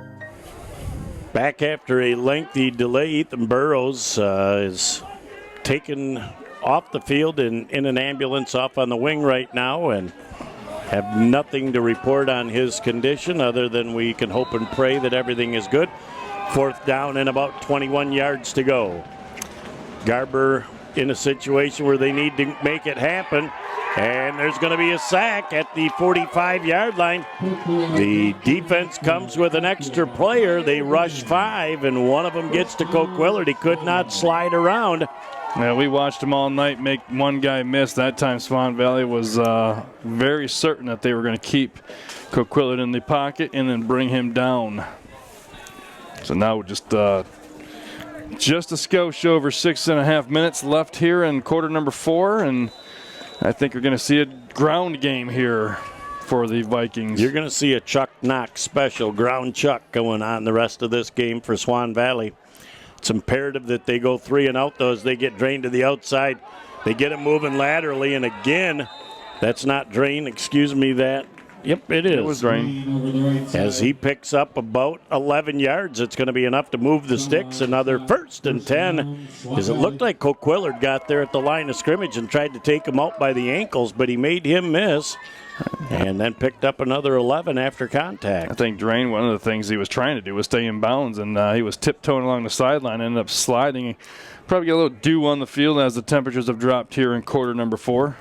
The temperature has dropped dramatically in the last few minutes. Right between the tackles again, and they're just going to have a steady diet of running the football. Well, we got Drain, Finley, Brought down by Lazarevich. as he takes about 7 yards on the first down carry. They're actually going to give him 8 on that first down play. And it's tough when you've stood around. I think the delay here was probably around 45 minutes. And, you got to get everything working again. You got to get your mental state back. You got to make sure that your gap sound, that you're getting everything rolling. And I would think Garber is going to be selling out on the run here in the next few plays, as that will be a first down run down to the 24-yard line. Nice hit by the Dukes. Unfortunately, he was already 2.5 yards into his run. I'm not sure that was Finley there with the carry. Nope, they're actually going to say that he's the length of a ball short of the first down. Why would they? Why would it be that easy for us? Third down and a foot for the first down as Clyde comes back out on the field. And right now, their clock management, they should be waiting for the back judge to go up with his arm for that 10 seconds, which he just did. Wait for him to chop it a couple of times, then you can snap it. They get to that 5, and they'll snap it. And they had motion on the left offensive guard. Yeah. They blow that dead. Why are you even running a play? And now you got another penalty flag late. That call should have killed the play before it even started, before anything went on. You've got a false start on a running back moving he knew forward. It. He stopped. He was ready. And then they're going to possibly get a penalty on the Dukes, which would then negate the penalty. Let's see what the calls are. All right, Mr. White Hat. Yeah, he's got to check one more time. How do I do that? Which one is that? Twiddle my arms or twiddle my fingers? Hopefully he's not asking if they want to send it back. Okay, if you got a false start on the offense and a defenseless player, they offset each other. But if you've got the illegal procedure and you kill the play before it starts, you have no opportunity for anything else. I know we don't want to say anything bad about the officiating, but that's poor. You're not going to get rated very high by the coaching staffs in this game. That's been a couple of plays that have been very questionable. I don't like to be critical of officials being an official, but that play should have been stopped before it even started. This will be a first down run instead of a 3rd down and 6 play. It's going to bring them down to the 15-yard line. Guess what? We got another yellow hanky on the field. For good measure.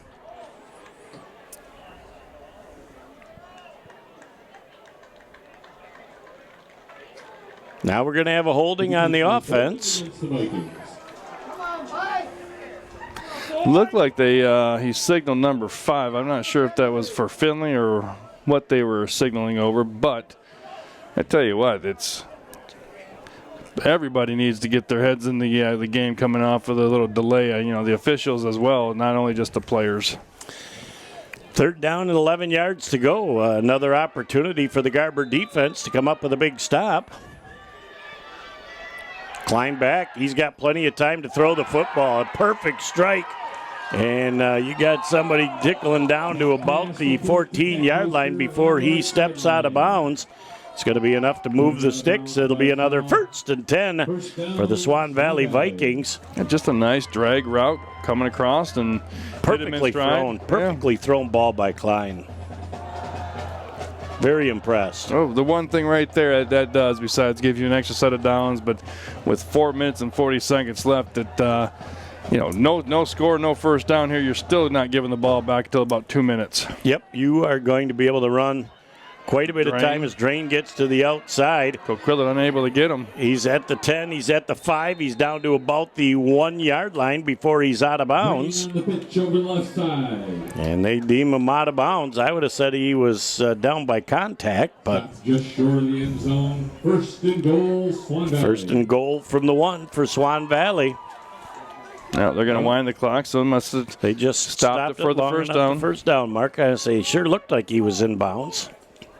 Drain's got a good IQ about him, and I think he knows that if he's not going to score to stay in bounds, so there's a good chance that he might have been just trying to go down himself. Taking that ball off the right tackle. I don't believe in the end zone. Well, we got to wait 9 seconds to see what kind of scrum we have here. We're going to say that he's short of the goal line. No, big stop right there with just under 4 minutes left here in quarter number 4. So they got to come up with a goal line stand for the ages here to keep them out of the end zone on 3 more plays, but unfortunately the clock's tickling. Yeah, well, you stop them here and then you got to go 99 yards. And last time I don't see John Elway on the field. Yeah, 1988. You got to stop them before that happens against the Cleveland Browns. 2nd down and goal. Off the left side, easily into the end zone. It's a Swan Valley Viking touchdown. Boy, now it's a 3-score ball game, and that is going to be extremely tough for the Garber Dukes. Well, it's got to kick the extra point. It still keeps it at 16. We're still around 2 possession. It's just going to make it. That's one of those times you let them score. You know, do you try to save some minutes there, like on that first down, rather than the extra 35 seconds coming off. The extra point is up, and it's good. 16-point game as we are down to 3 minutes and a half left in the game. Back in a moment on Bay County TV. Come see the difference at Collier Chiropractic. We are a family-owned local business located in Bay City that offers innovative treatment and care for our patients. If you're in pain, stressed out, and you don't have time for that, taking care of your pain safely and naturally is what we do best. At Collier Chiropractic, we have an award-winning chiropractic and massage therapy team. We believe in delivering the best care and service to every patient.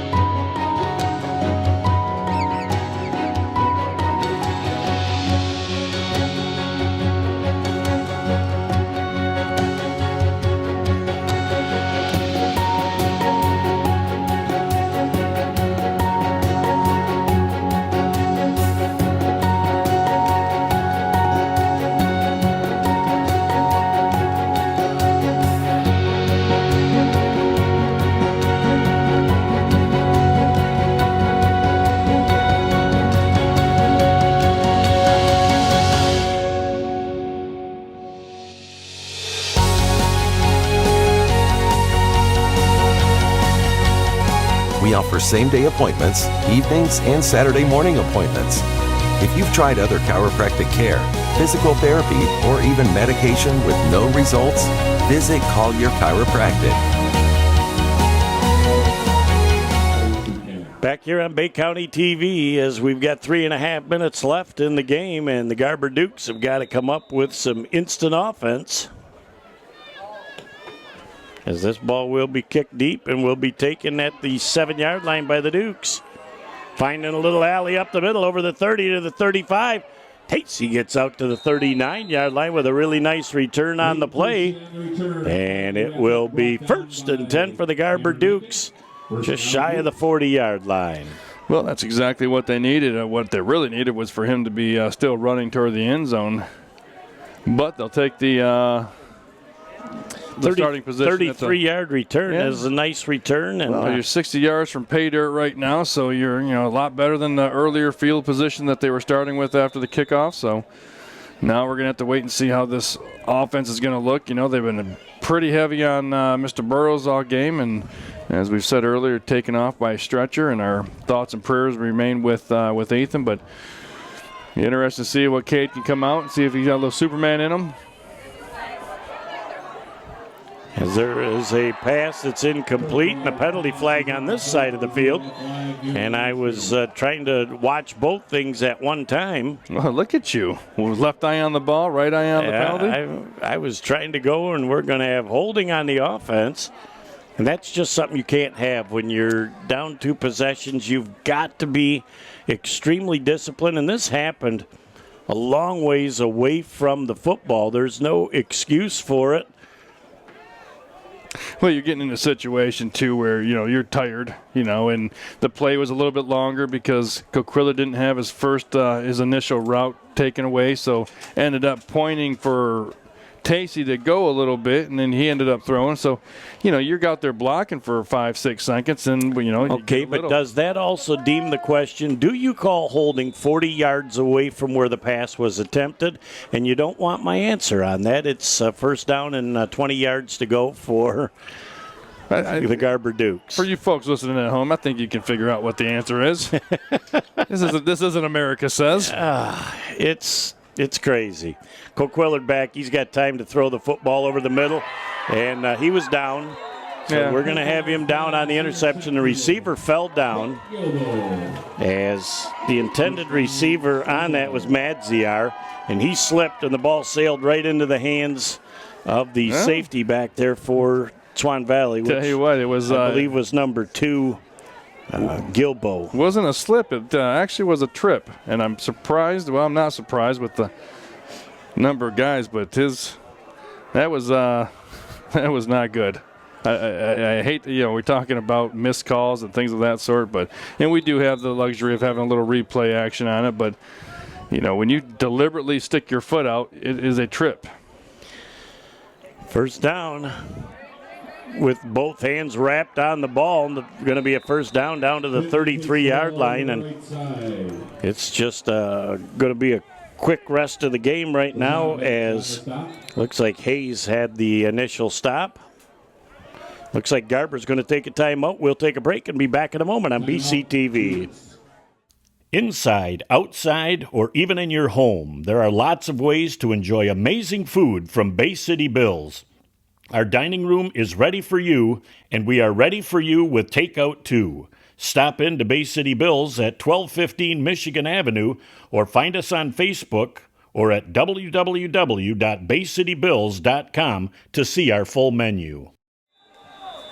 Back here on Bay County TV with 3 minutes left. Garber with 2 timeouts remaining. First down and 10.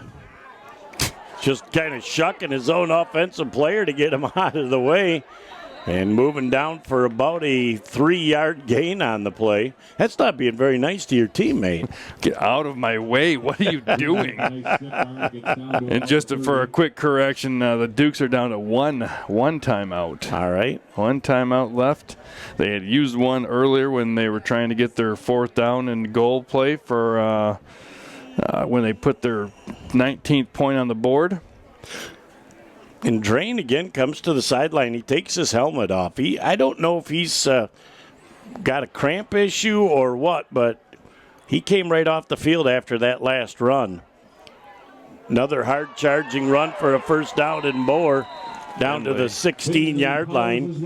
And I would say with 2 and 10 left, you could almost go victory formation right now and drop to a knee. Finley with a great run. Hard run. And again, if you're going to run a play, you definitely, and Coach just said, take your time. I want to make sure that we're not running that play until we're down to about 5 seconds left on the play clock. When you see one chop, you're good to go. Now the hand goes up. And they are doing the victory formation. As they drop to a knee. And I like the fact that he goes right down to a knee, doesn't leave anything to guess. And at this point, I think Coach Coquillard is understanding with 1 timeout left, that's pretty much delaying the inevitable. And we're going to run out the rest of this clock. Yeah, giving his seniors a little bit of love on the sideline, on the Garber Duke sideline. And, it was a good year. A lot of people were kind of writing this year off as a rebuild and a couple other things, but they really did a nice job of finding their identity and were able to put together some wins this year. And I don't think they have anything to hang their heads about. Just inside a minute left, so they'll have to snap the ball one more time. And week 10 will be in the books. And we know that Frankenmuth won big, so Swan Valley's next extremely tall task will be to go to Frankenmuth and see if they can upset them in the next round, which will be the district final. This will be the last snap of the football game. Line goes down, and he'll hang on to that football. Nope, he's going to give that back to Mr. Charlie.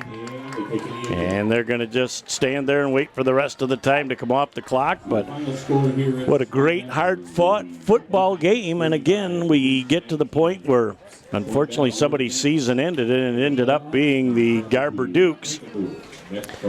As we're down to 5 seconds left. 2-1-0. That's all there is. There is no more. Final score in our ball game: Swan Valley 35 and Garber 19. We'll be back in just a moment to put the wraps on this on BCTV. Back with our post-game show on Bay County TV. Jeff Doan and Jason Newsham along with you as 35-19. The running game really took over for Swan Valley in the second half, and that seemed to be the difference in the game. You know, we talked a little bit about it at halftime. I think it was pretty obvious in the second quarter that I think that's what the Swan Valley staff, saw and what they felt comfortable with. And, Klein was really past the ball, winging the ball a little bit there, and I think his game has really improved from the first time we saw him. But, I think, again, goes back to it, even at halftime talking about it. They kept the running game on. Their guys up front were more physical. They were putting Garber's defenders on their heels. And again, when you have your safeties and your cornerbacks making tackles, it's not a good sign. So, Shapansky, we called his name a lot earlier. But, a lot of these guys, again, they're running both ways. They're 16 years old, and you think they have all the energy in the world. But, whew. Well, and the Burrows was very effective in the passing game in the third quarter until he went down with his undisclosed injury. And again, we hope and pray that everything is good for Ethan and that he bounces right back after a quick stop at the hospital to make sure everything is okay. And he's not stopping there for the food. Yeah, it's just a tough way for the season to end. We both talked before the game. We really thought Garber would hit their stride at the end of the regular season, so this is kind of a tough pill to swallow. I think if you're looking back, as your coaching staff does, this was a game I think early in the year that they would have wanted back, and it may be the difference between being on the road in week one of the playoffs and hosting. And so I think because you had those confidence and that much confidence, I think maybe you came into this game feeling the same thing that we thought, that you were hitting your strides and things were looking good. And of course, they go down, they score the first touchdown of the game. They're up 7-0, and things are looking good. But, credit Swan Valley. Swan Valley is a very much improved team from the last couple of years. They sophomore quarterback who was a freshman last year got thrust into it when their original starting quarterback had transferred. So, credit those guys for being able to rally around each other, and they're making it out to the district championship. Well, they're going to play next week against Frankenmuth, so it's certainly going to be they'll have their hands full against a team that they've already seen once during the regular season as well. But we've had 10 great weeks of football. Still unsure what next week brings, but if nothing else, we've got basketball season to look forward to just around the corner. And, every one of these weeks that passes by is just a one step closer to basketball season. So, let's get this football nonsense out of the way, and let's get hey, you know what? We go inside. It's warm. We can dress. We can take off our jackets. We don't have to freeze up here in press boxes. So, I love the sport of basketball for more reasons than just being in love as a coach. Well, if this is the end of the football season, I'd like to thank Mike Wisdala for stepping in the game at All Saints that I was out of town for, and we've had Matt Place do a game for us. Jared Doan helped out on a couple of occasions too. Nick Page, what do you say about the producer, the director, the filmer, the extraordinaire? If we would just give Jared his contract, all he wants was his contract, and we get stuck with Nick. So I think we can handle that. So certainly on behalf of the whole crew, we thank you for being along this fall. We look forward to basketball season, and we'll talk to you soon.